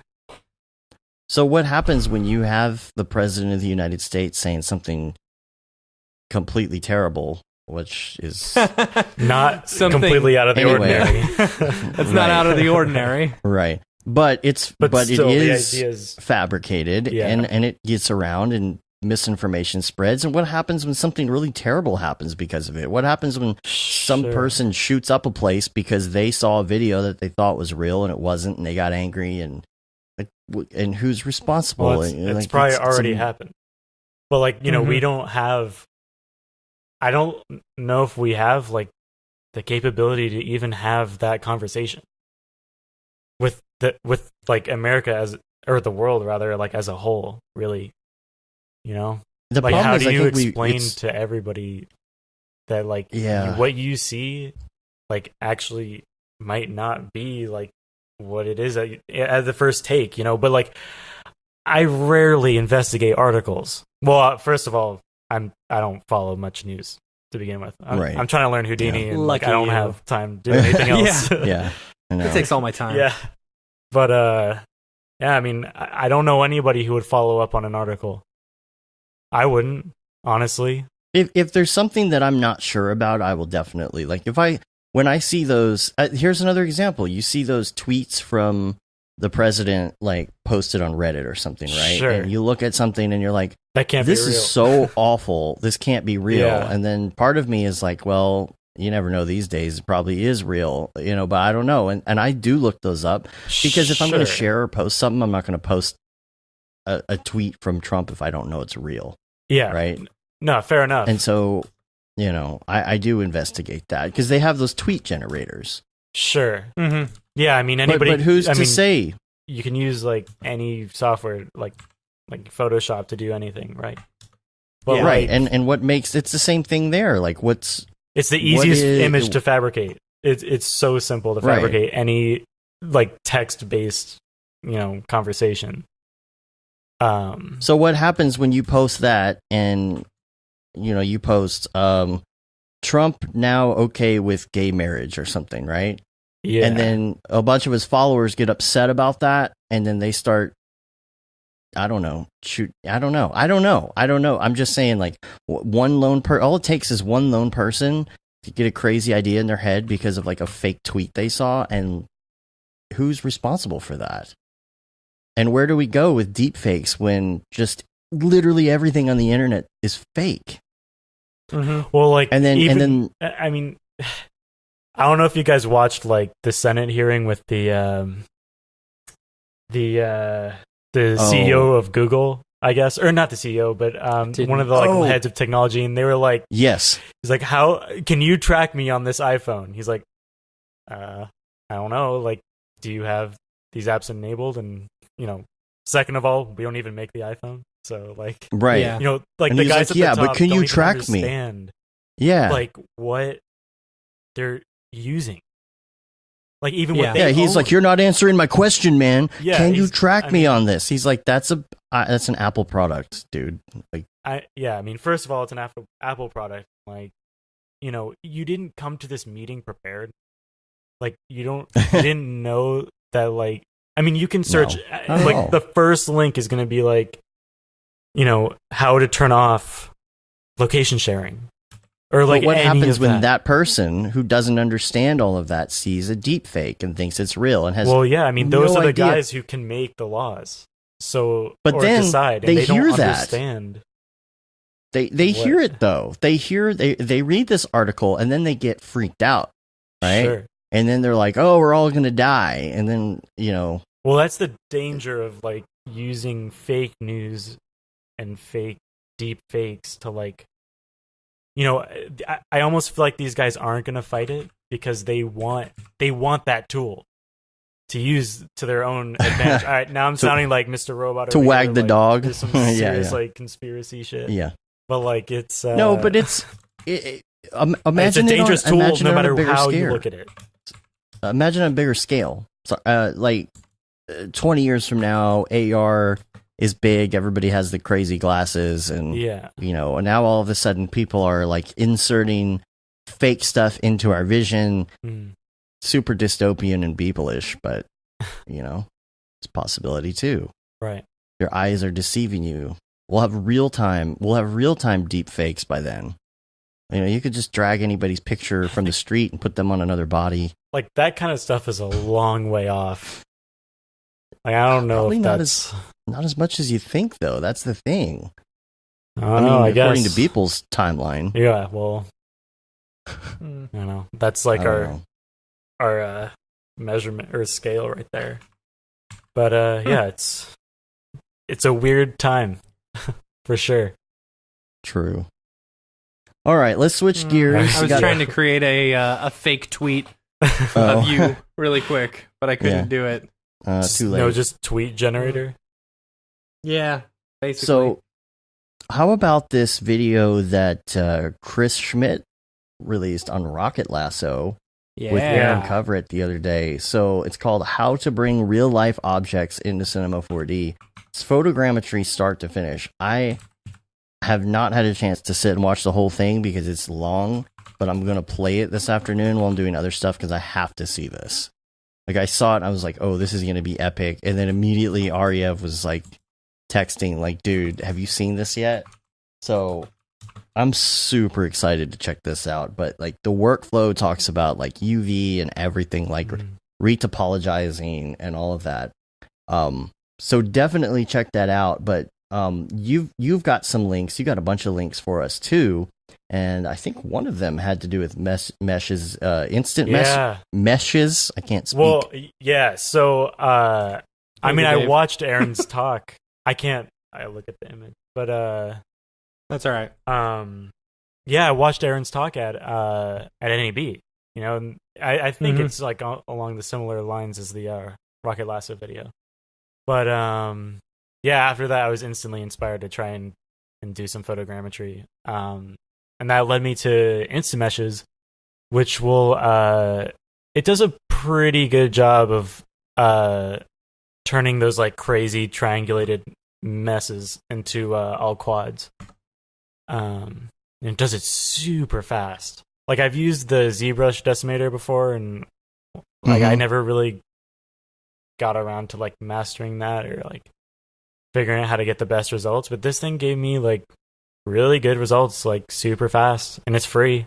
The retopo is stuff that I really want to get into because I've done photogrammetry, Phil, RAID 0, and we did some easy photogrammetry, I guess, pretty simple photogrammetry, right? Up in London when I was there for MDC, and it worked really well, but I didn't get to the point where I needed to re-topologize, but I was thinking about it, like, how could I kind of like simplify this? And I'm hoping that this video goes a lot more into this process as well. Yeah. Matt sent me a fake tweet of mine. I don't know what you're talking about. You actually wrote that. No. I'm going to sue. See, I'm not a public figure, so, I'm going to sue you. I'm going to sue you for everything, Matt. I'm going to take your company. Want to get sued? Want to get sued? Matt Milstead is way cooler than me. I suck in comparison to him. I mean, it's nice that you finally actually admitted it. Publicly. Okay, now you're gonna clip that sound bite and make a remix. Other links. So you have this Python effector. Oh yeah. There's a. What is this here? This guy. I guess it's kind of similar to what Merc does. But I guess it's just different kinds of tools. He has this really cool quantize effector. I posted a link with like a Twitter that has a Twitter post that has like a GIF of it.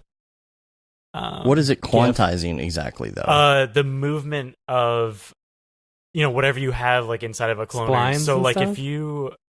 if you're like just randomizing like the noise, like if you're using a noise and like a random effector to just kind of push things around, it'll like block off the movement to like 90 degree or whatever increments that you set.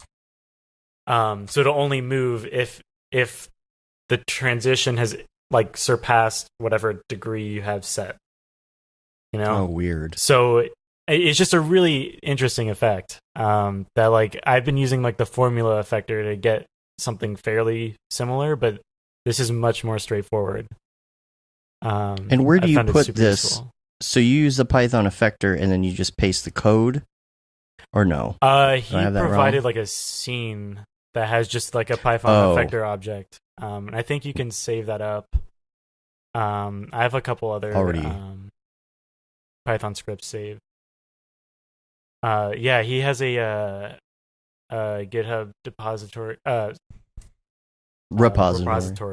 Yeah. Suppository. Suppository. Oh man, those Python suppositories. Yeah. Woo. Yeah, this stuff's awesome. Like he has Hello world. Script, you know what I'm saying? Like there's a script that will like provide a Mograph selection tag for every clone, like just automatically, which is great. Like I use that one a lot. Okay. Yeah, I mean, there's so many things in here that are super useful. Because I make my own scripts all the time.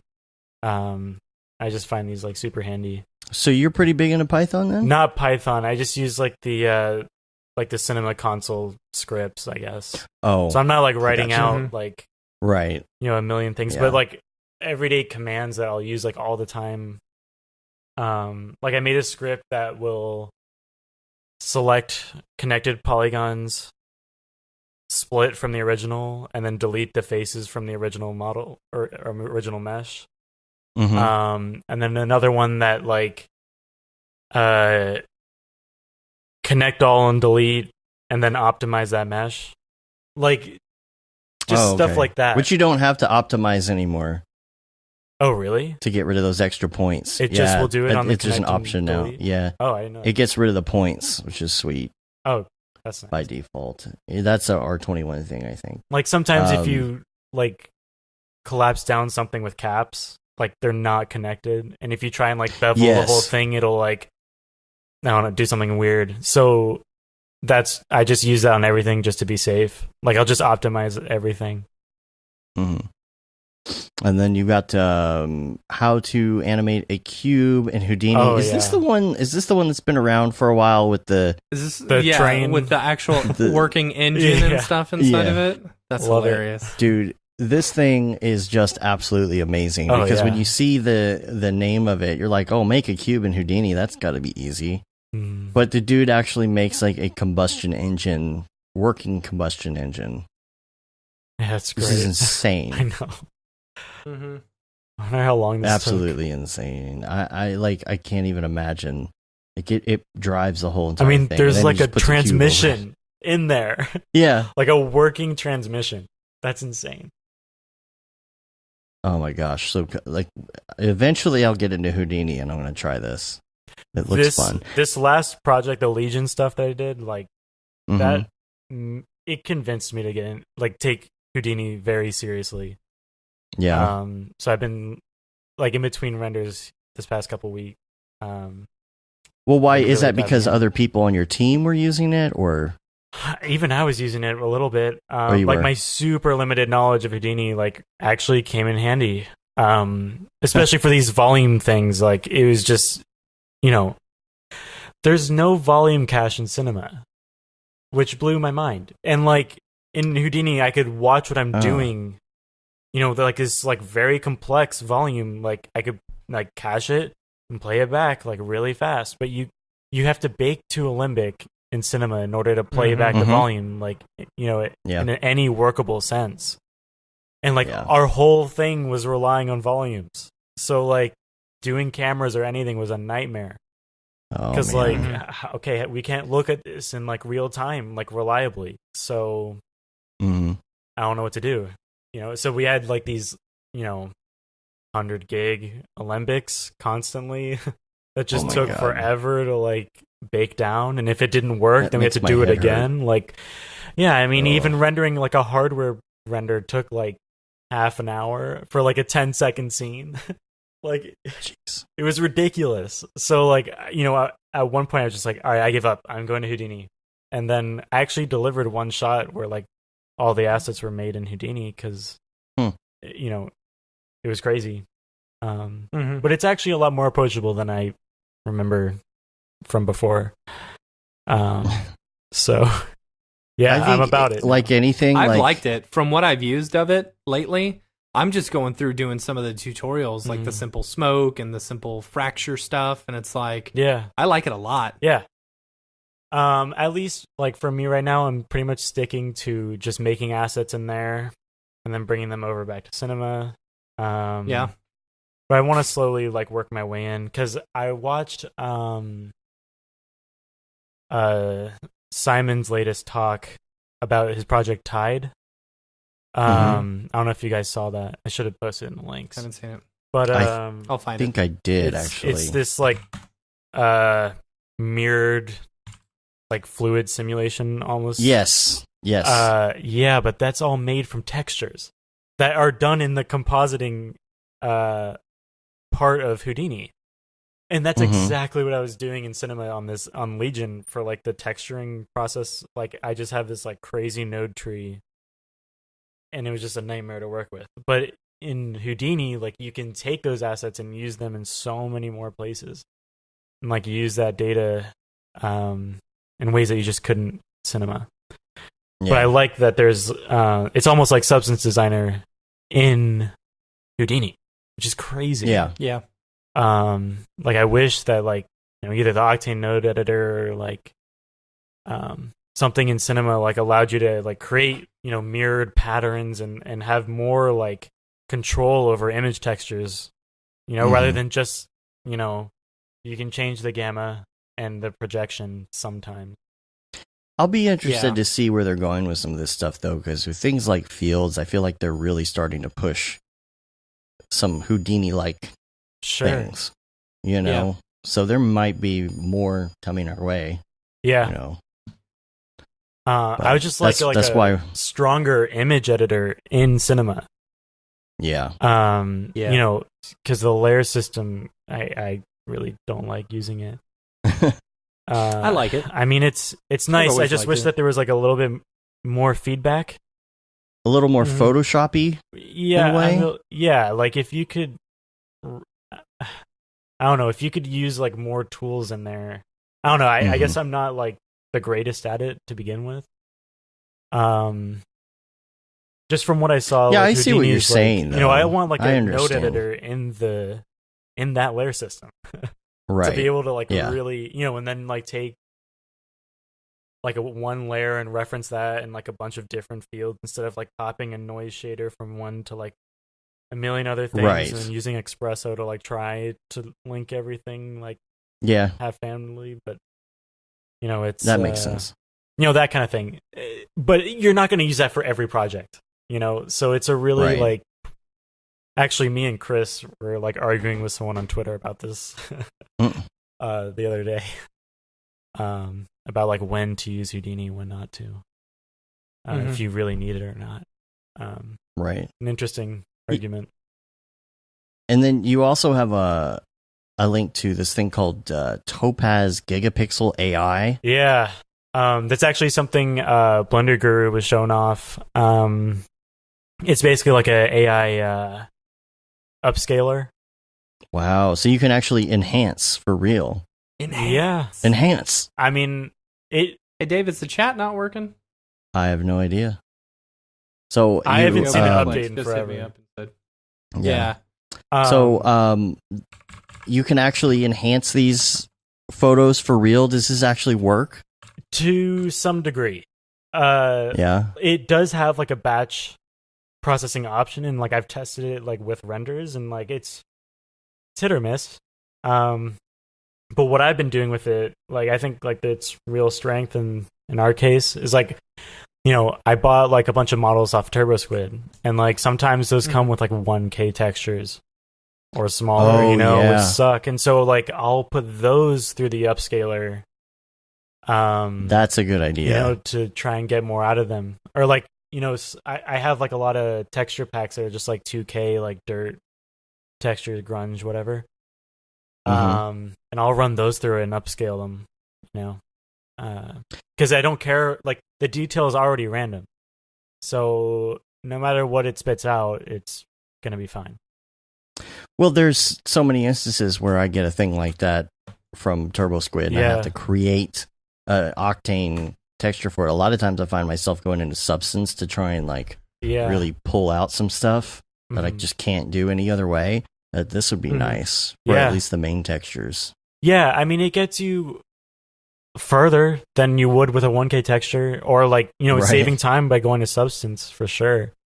At least having that to work with as an option is great. And it's only $99 for perpetual. It is perpetual. So okay, good. Yeah, good. Yeah, I'm getting so tired of paying monthly for 8,000 different things that I use one time a year. You have another one called Post Haste. Now this looks it's a lifesaver for sure. What is this? This is more of a productivity tool. Yeah, I've been using this for years. It's a you can create a project hierarchy as a template, and then just have a when you open the app, you just have a field for I just have it set up as a project name, and it automatically puts in the date and everything, or however you want to set up your folder. Oh, cool. But yeah, you can create your own template and insert whatever preset files you want. But you can. I do like that it says motion graphics template. I know they have an After Effects thing. Remember, Chad Ashley posted his project hierarchy once. I forgot what video it was for. But I took that and I modified it for my own needs. I have a production design folder, and then assets, renders, exports, and then in my assets folder I have models, cache files, images, footage, vector, the works really. But it the hierarchy is just ready to go immediately, and you don't you stay organized right from the beginning. Everyone who's working from home or in a studio really should use this.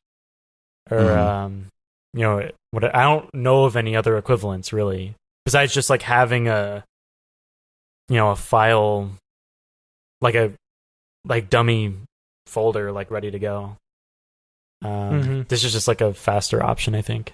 It would be nice That's too cool. if when you're working with those different companies that kind of how they work. You could have that kind of setup to go. Yeah, so you can have a bunch of different templates. I have one for motion design, and then one for music.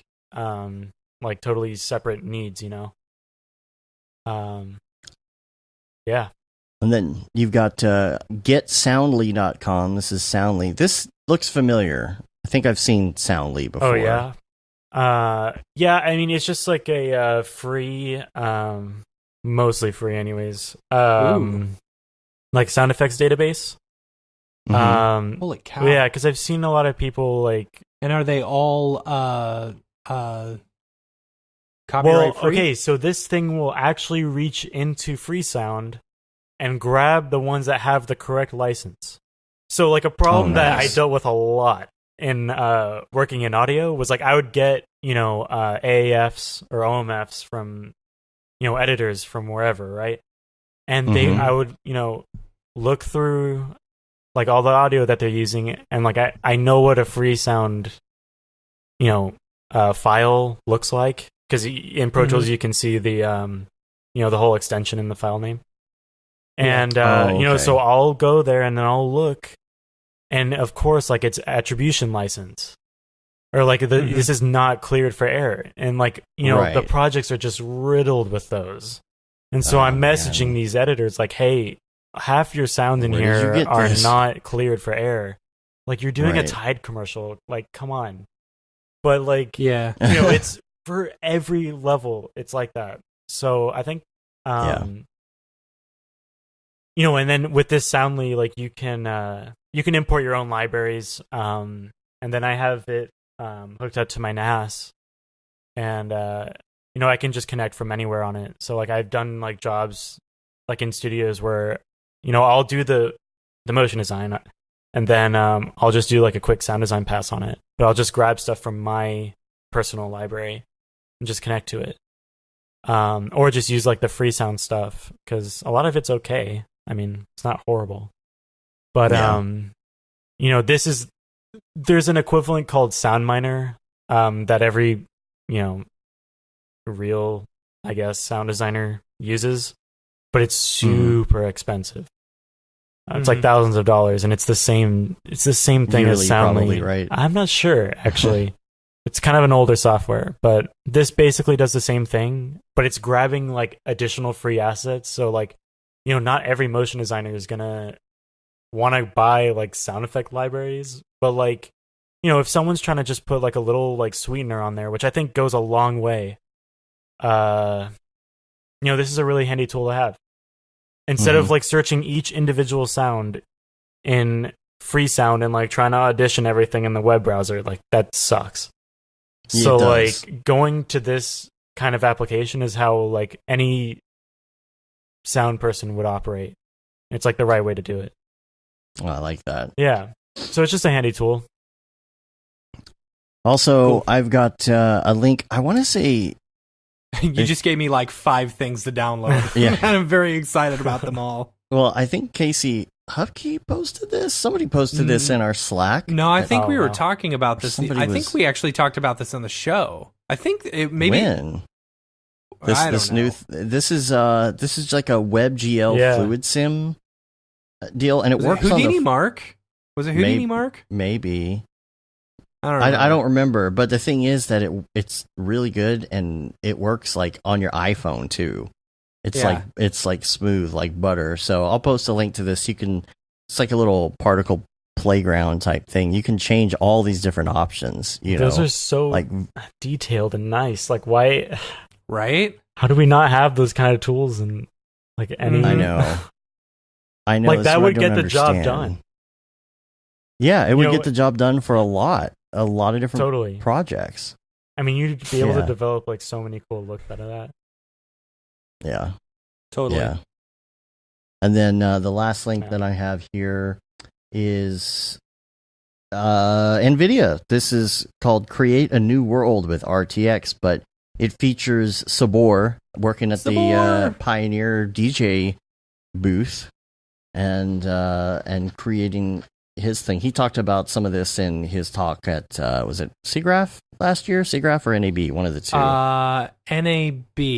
And he's NAB. No. Yeah, NAB. Yeah, NAB. And he's wearing the Render Things shirt in the interview too, which is awesome. So I'll post a link to that. You can check that out. And I believe that's all the links. Oh, so did you get the sub pack? The sub pack. Oh yes. Yeah. That thing's rad. Yes. Yeah, you sent me that too. Yeah, I think I sent you that. Yeah, on I'll post Facebook. a link to that in there. Yeah, it's this seat back subwoofer. Like it like wraps like around whatever chair you're in. And but it's not audible sound. No. Right. No, I mean, you can hear like some rattling, but it's not like it is not disturbing at all, really. But it's something cool, like if you're watching videos and stuff or working. If you can hear the rattling, you're basically like at concert level bass. Like that's what you're feeling. Okay, so you don't have to turn it up that much. No, but like I just have my computer audio like always passing through it. It just like adds a whole nother dimension to stuff. Where does it go though? Like, how do you mount it in I your literally have your it, chair? like right here. Like I don't know if you can see it, but like it's just. Oh, geez. Oh, is that it? That's it. I just have it like strapped to my chair. I mean, it comes with the straps, but like that's all it is. But how do you have a wire going from your chair? Yeah, there is a wire, but it also can connect over Bluetooth. But I have like a mixer that I have like real speakers and a little setup. What's the battery like? It lasts a while. But it has a a DC plug. So you can just you don't have to really worry about it. But like the negatives do not like come close to like how how much of a positive it is. For anyone who's like sitting there all day, listening to music and doing anything really, or like, watching a movie even, like it just really enhances the experience. Oh, this could be great for VR. Yeah. They make a backpack version. I haven't tried that one out. Yeah, I noticed that. I mean, this thing's really, I think it was like marketed towards like dubstep producers. But like for someone who just wants to listen to like, fairly heavy music, like in an apartment like this, like I can't have a 10-inch subwoofer here. I used to have one, but like I can't have that in this apartment, and especially in New York, like the walls are like super thin, right? So like, this thing's $300 though. Yeah, well, there's nothing else like it. I mean, it's expensive, but I can't imagine not having it anymore. All right, I'm gonna have to check that out. Yeah, putting more toys on my list of things to waste money on. Funny. Yeah, that's just a fun one to have. All right, well, let's do some Beeple's People. Cool. I'm gonna run to the restroom. Beeple's People, where'd you get that Greeble? Beeple's People, what's up with that guy? I wish you would. All right. Let's go get our Beeple viewer of choice out. I'm going to Twitter. And I'm going to go to May 20th, the Overlord 2019. And the title of this one is not pronounceable because it's emojis. So it is 3 eggplants. And that is the name of it. And so I'm going to bring it up here. So eggplant. And man, this is just great. Those veins, though. I'm kind of those veins, though. Oh gosh, I didn't even realize it. So everybody knows that the eggplant emoji is supposed to be. He did do pretty well with the veins. Now blowing this up, I'm really starting to notice how painted this looks. Mm-hmm. I guess I didn't notice that when it came across my feed the other day, but I really am wishing Matt would hurry up and pee so he could comment on the eggplant because this is pretty ridiculous. It's an eggplant hanging from the ceiling and people working on it. And my problem is I have no idea how to incorporate this into the Beeple world and say what it is. This is the entertainment sector of like the future people. There you go. Yeah. So it's the red light district. Yeah. Okay. So this is the red light district for the big Beeple's people, and these are the little Beeple's people making it. Mm-hmm. Sounds like a good. I actually have these the wires that are connecting up top. I think that's like Oh, really? Yeah, those models are on ArtStation somewhere, like some kit bash. I think I have. I know I have. Well, then it's worthless. He didn't. Yeah, that's right. That's it. Yeah, he used the model. No, too bad. Yeah. I'll try and refresh the chat here, see what I can get going. Yeah, I can't see anything. Yeah, like, come on. Refresh. No, I'm just looking on YouTube. I'm trying to refresh it. Yeah, well, the YouTube stuff came back up. I don't know. Anyway, well, yeah, I don't know if that'll come back anything. up. All right, so let me go to the next one. This is May 24th. This is called Moonbase 7. And here it is. I like this one because in the whole Beepleverse, there's this whole kind of narrative that we have going right now about like slightly being in the future, and you got moon bases, and like the portals are outside the moon and whatnot. And I think that this is honestly probably in the earlier days, like if you're going through the Beeple timeline, the pyramid reminds me of a cartoon that I saw the other day. There was just a picture of a large desert. And there's a picture of a pharaoh. And it says, you know what this needs? A bunch of triangles. Giant triangles. Yeah. You missed the eggplant, Matt. I'm glad. I don't need that in my life. You have no theories on that, huh? It's part of the emoji warfare. You think? Because we thought it was the red light district. for the Big Beeple's people. No.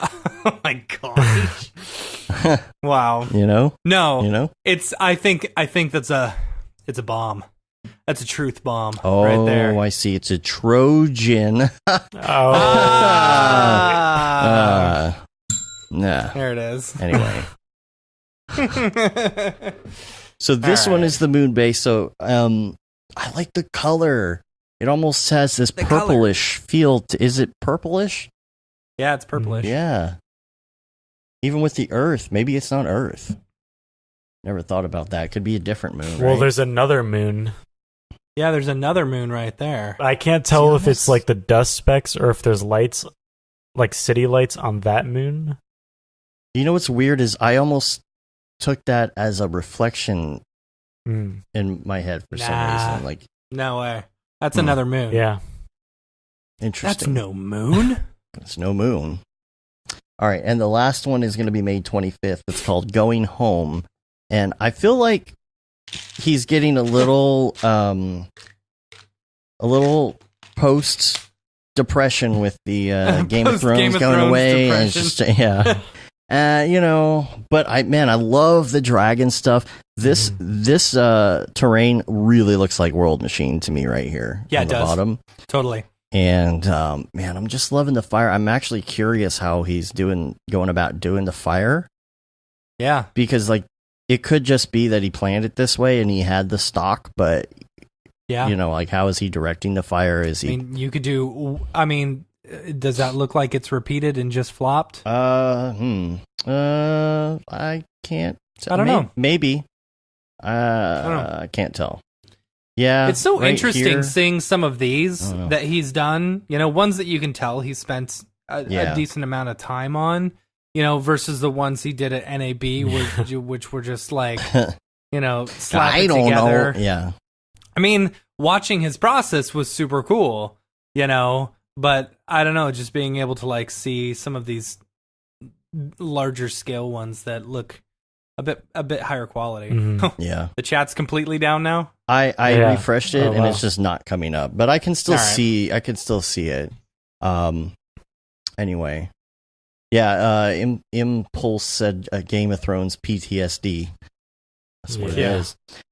Okay. Well, before we go, we're going to do our little segment called Mograph Recommends. I got it right that time. Yeah. Good job. I got it right.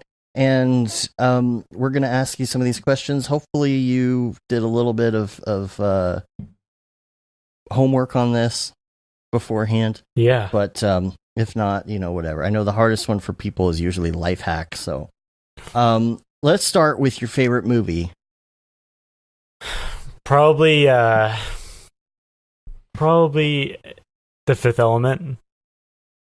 Nice. Good job. I like that. Yeah. It's either between that, like that. Hackers, or SLC Punk. Oh, I love SLC Yeah. Punk. That was a Gosh, big that one was for me. such a good Oh, movie. yeah. It's so underrated. So underrated. Yeah. Matthew Lillard is like, he is such a good actor. I mean, that was, Dude. I think, his best movie.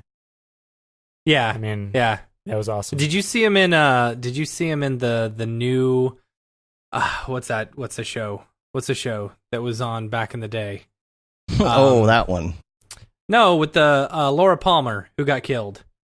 Laura Palmer. What is it? What's that? What's Twin Peaks? Yeah. No. Did you see him in the new Twin Peaks? I've never watched yeah. Twin Peaks. Oh man, he was so good. Yeah, I gotta dude, check it Twin out. Peaks is a weird show, and I loved it. I loved the adventure. There's like a couple movies too, right? There's a couple movies.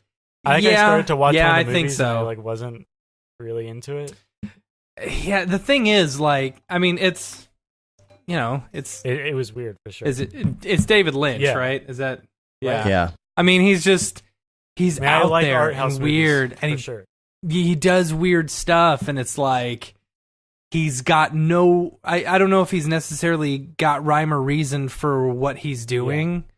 Yeah. Nick was explaining. Pickle Nick was explaining like Game of Thrones to me the other day, and he was saying there are two different types of writing styles. One where I guess you kind of know the story, and another one which is like you discover the story as you write. And I feel like David Lynch is one of those people. You know, like you never know what to expect in the next episode.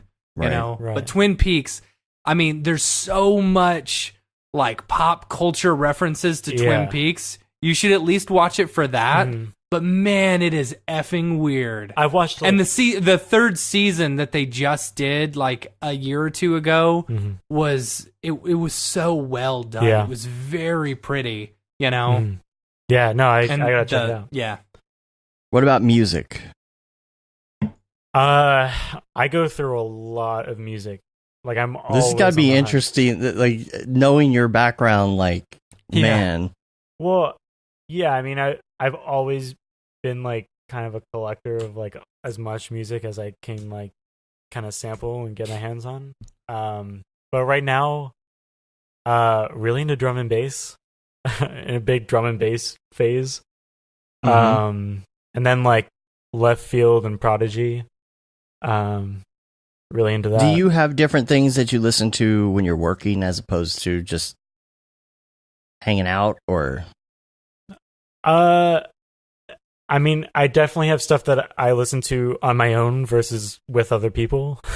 But like, yeah, I guess. I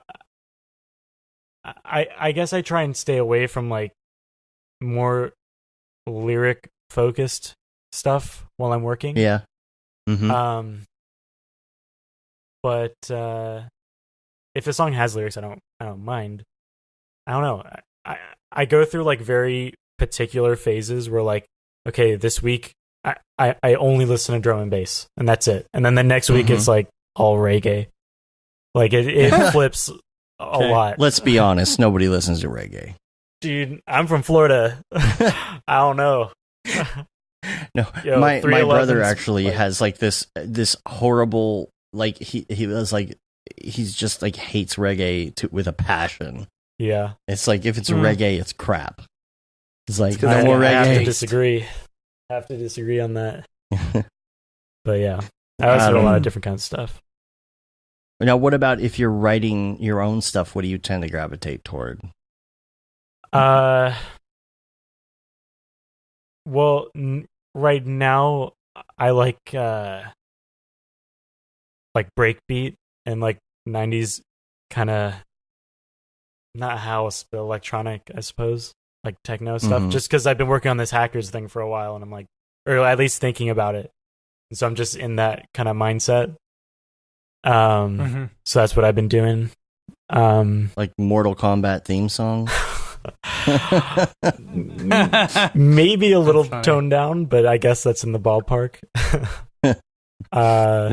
There were those like bass, remember like Bass Nectar and all those CDs that came out like in the late 90s or early 2000s, and you know, just like random, like I don't know, like it wasn't EDM back then. I don't know what it was, just techno music, I guess. Well, I was really into like Sebastian and Justice in high school, and like the early like Ed Banger crew. Yeah. Like I was really. How old are you, Nick? I'm 26. Yeah. Baby. So the Ed Banger, the DVNO video with all the like the what do you call them? Like the idents, the graphic idents, old school looking idents, and all that kind of artwork, like super inspiring to me back then. Well, that was always kind of the joke back in the day too, when Grayscale Gorilla was kind of new. He's like, everybody just takes their stuff and puts a Justice track on it, and they got a demo reel. Yeah. No, I mean Cross was like super inspiring to me, because like, you know, they made that in GarageBand. Cross was made in GarageBand. I mean, that just says so much about. I did not know that. You know, complaining about not having the right tools to do something. Right. Yo, GarageBand. Come on. Well, what kind of software did you use to make that? I mean, if I have that software, I'll be just as good. Right. Well, yeah, I mean, like, you know, they push that like limitation to the max. Obviously, they're not using it anymore.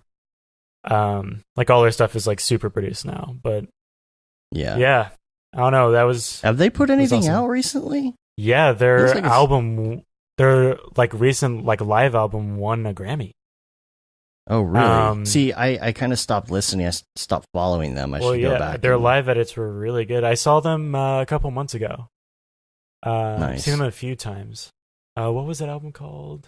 I'm ready for Madian to come. Oh, Worldwide Woman. Yeah, that song won a bunch of awards. Or Woman Worldwide. Okay. Yeah, it was. I mean, it's just like live edits of like their stuff from their previous 2 records, but yeah. What about TV shows? I think my favorite from the past few years was Mr. Robot. I really like Mr. Robot. Yeah, that's good. And do you listen to any podcasts or anything while you work, or is that on the? What's that? Probably Battlestar as well. That's like Battlestar really up there for me. Bears Beats. Yeah, right. I need to watch it again. It's so good. It's been a while. I've watched it like 3 or 4 times. I've only watched it all the way through once. Yeah. So because you don't like to hear talking while you're working, do you listen to a lot of podcasts, or is it? I do. Well, I live in LA, so I'm sitting in traffic a lot. So I go through a lot of podcasts. I swear that's where most people listen to podcasts is in the car. Yeah. No, it really makes the time go faster for sure. Yeah, I listen to The Collective when there's someone that I'm interested in listening to, but a lot of the Joe Rogan podcasts too. Yeah, those are good. And sometimes the Elon one, man, classic. Oh yeah, that's great. I also I've heard mixed things about the Joe Rogan podcast. I like the scientists and people who have like some really like interesting stuff to say, like some philosophers, I guess. Or he can get a little conspiratorial, can he? Yeah, I actually really like his interviewing style because he never pushes against people. Like he really lets like the guest have their own time and platform to talk, which is kind of refreshing. Like if you watch any other interviewers, it's like they're pushing something against whoever they brought on. So I'm wondering why did you do this? But like, yeah, I like Joe's passiveness. But when he makes a joke, like obviously it's pretty funny. But his stand up is actually really good. I love it. It's awesome.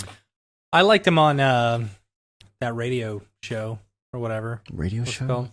Wasn't he on the news radio? Wasn't Fear he Factor. On news radio? News radio. No. No. I don't think he was on News Radio. He was on Fear Factor. Yeah. I think you're thinking of someone else. Maybe I'm thinking of someone else. I also listen to like a lot of movie analysis from YouTube in the car. It's something I've been really into lately. Like there's a lot of these. Joe Rogan. Longer. Joe Rogan was in that show? Yeah, dude. He played like the janitor or something. Really? Yeah, dude. He was hilarious. On News Radio. Joe Rogan. That's the only place that I know him from. Weird. Okay. I'm like, because everyone talks about his podcast, and I'm like, the dude from News Radio? Really? That's so random. I had no idea. Yeah, I remember he was on Fear Factor. He was a host of Fear Factor, and weird. All right, how about plugin? What's your favorite plugin? Probably X Particles. It's kind of essential. That's a good one. That's what a lot of people say. I mean, it's great. And what headphones are you wearing? You got to have some good headphones, right? I prefer the AKG 602. That's what I have. These are some Sony like noise canceling headphones. They're not crazy or anything. But I like them. Well, what makes you choose one over the other, I guess? Well, for noise canceling, I actually hate the Bose. Like the quiet. Really? Ooh, I really them's fighting words. Now, why is that? Because I it is all like personal taste at this point, but like I feel like they're putting pressure on my head. Yeah. And like the Sonys that cost $100, like they provide noise canceling without the pressure, or it's like at like my like tolerance, I guess. I've heard so many people refer to it as pressure. Why do people feel that that's... I mean, do you know like noise canceling kind of works? Yeah, it sends the inverse opposite wave. sound like, signal. Right, it's like phase cancellation. So like, I think that they're just pumping so much signal into your head that you're like dying, because like those waves are going somewhere, and like I think it's just so dense, like what they're doing, because you really don't hear anything around you when you have them on. Like they definitely do the job, but at the cost of like. Yeah, but at the cost of your comfort. They're literally called quiet comfort, and I'm so uncomfortable wearing them. It's insane. But like the Sonys do it's a good job. Your comfort level is very quiet. Yeah. Like it's I was trying to make a joke there. Didn't work. Oh yeah. Anyways, like the the Sonys do the job for me. But I prefer like the open back AKGs. They're just massive. Like they have these giant like pillows basically. They're over ear. Yeah, and see, I've mentioned before, you know, I like the I love the Bose, but like for this show, I can't use them because the cancellation is too good. Yeah. No, you can't hear yourself talk, and like you just feel that weird. Too. Yeah. Yeah. Yeah. Yeah. All right, let's see. Favorite? Okay, we've changed this a little bit, but website or Chrome extension, you could also say app. I need to change that, but website, Chrome extension, or app on your phone. Something kind of appy. Ad block? Extension-y, just ad block, yeah. Well, what about on your phone? Like, what's your go-to app on your phone? Something that's more, not necessarily Facebook or something, but do you have an app that you use a lot? Hours tracker. It, you know, it's just like a timesheet app, but it has a nice like location feature. So, like when I go to work at studios, like I'll just make like a job, like a profile for that studio, and then I'll set like a radius of that's like where I need to be within that studio, like within the space to like count time. And you know, whenever I pull in, Hours like it automatically tracker is the like, one with the pig. Yeah. I have that. Yeah, I like that a lot. So you set that radius, and what does that do though? Well, it clocks you in and out. Oh, okay. Yeah, so like you don't even have to think about it, like because I forget little things like that all the time. Like I'm always looking to like automate as much as possible. Man, I should update my app. Yeah, Jeez. It's great. I mean, so like if I go to lunch, like it clocks me out, and then when I get back, it like automatically puts me in. I mean, it's like it rounds it, so I don't have to deal with weird numbers. Yeah, it just. I like the geo thing, man. That's. I mean, I haven't used this app in probably 2 or 3 years. You know, since we started doing our own thing. Yeah. I did use it to keep track of some really like meticulous projects for a while, but man, right. Like sounds like they really. Yeah, like even though I'm on like a daily rate for most of these places, it's still nice to have that information just there in case I need it. Yeah. And I was hourly when I was in sound, and I just use this thing all the time, and like, you know, it calculates like the hours and the taxes, and then like everything is just done in the app. The taxes. Yeah. The finger thing means the taxes. Yeah. So that's nice. Lastly, life hack, the hard one. Honestly, post haste. That thing is awesome. The folder maker. Oh yeah. Yeah, that one's huge. So that's your favorite. I think also like especially for in LA, Waze, and like having it sync to your calendar and planning your drives. Dude, like it saved my butt so many times. Like in the mornings, like if there's an accident on the 405 and like, it's going to take me an extra half an hour to get to work, it will let me know. Like, you need to leave now. What time to leave?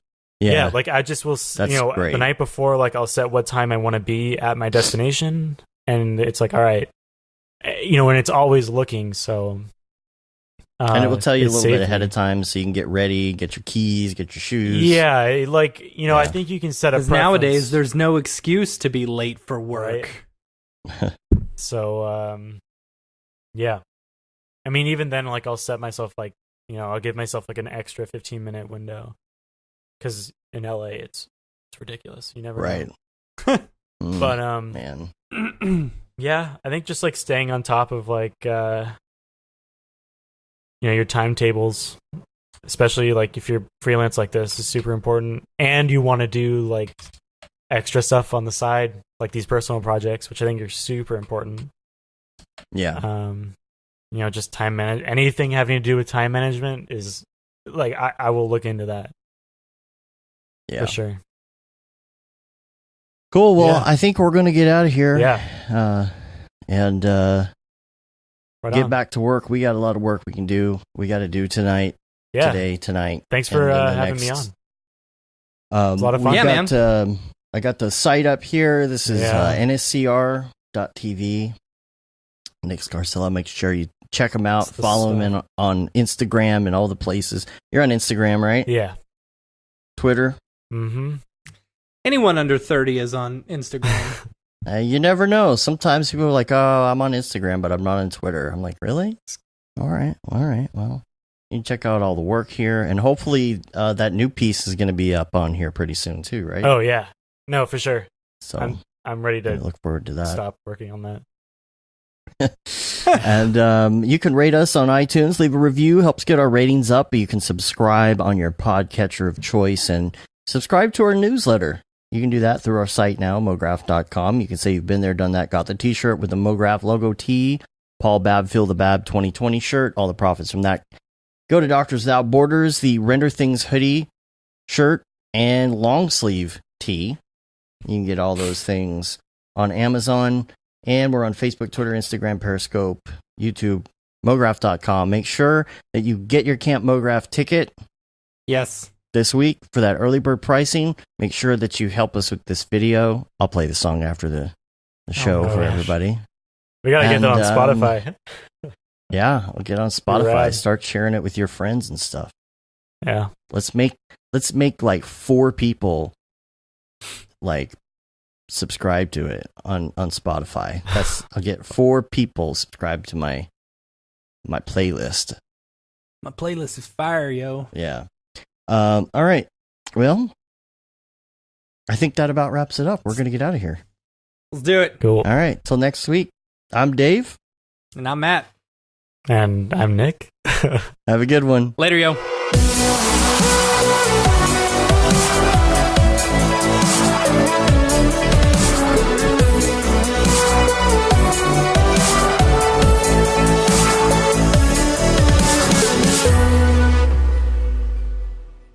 It's pretty good, I guess.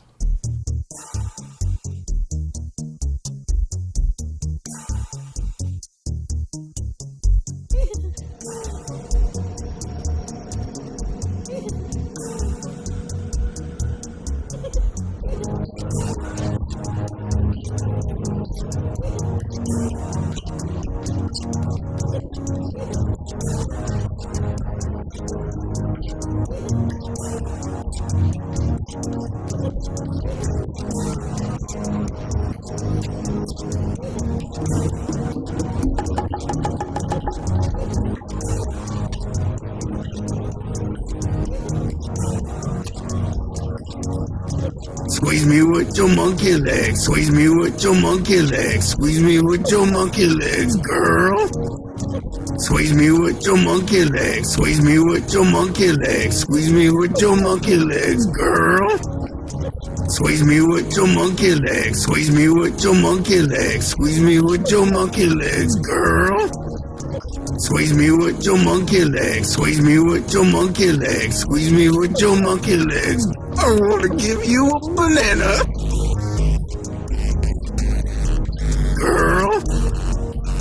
I wanna give you a banana. Girl. Squeeze me with your monkey legs. Squeeze me with your monkey legs. Squeeze me with your monkey legs, girl. Squeeze me with your monkey legs. Squeeze me with your monkey legs. Squeeze me with your monkey legs, girl. Squeeze me with your monkey legs. Squeeze me with your monkey legs. Squeeze me with your monkey legs, girl. Squeeze me with your monkey legs. Squeeze me with your monkey legs. Squeeze me with your monkey legs. I wanna give you a banana. Girl. I wanna give you a banana. Girl. I wanna give you a banana.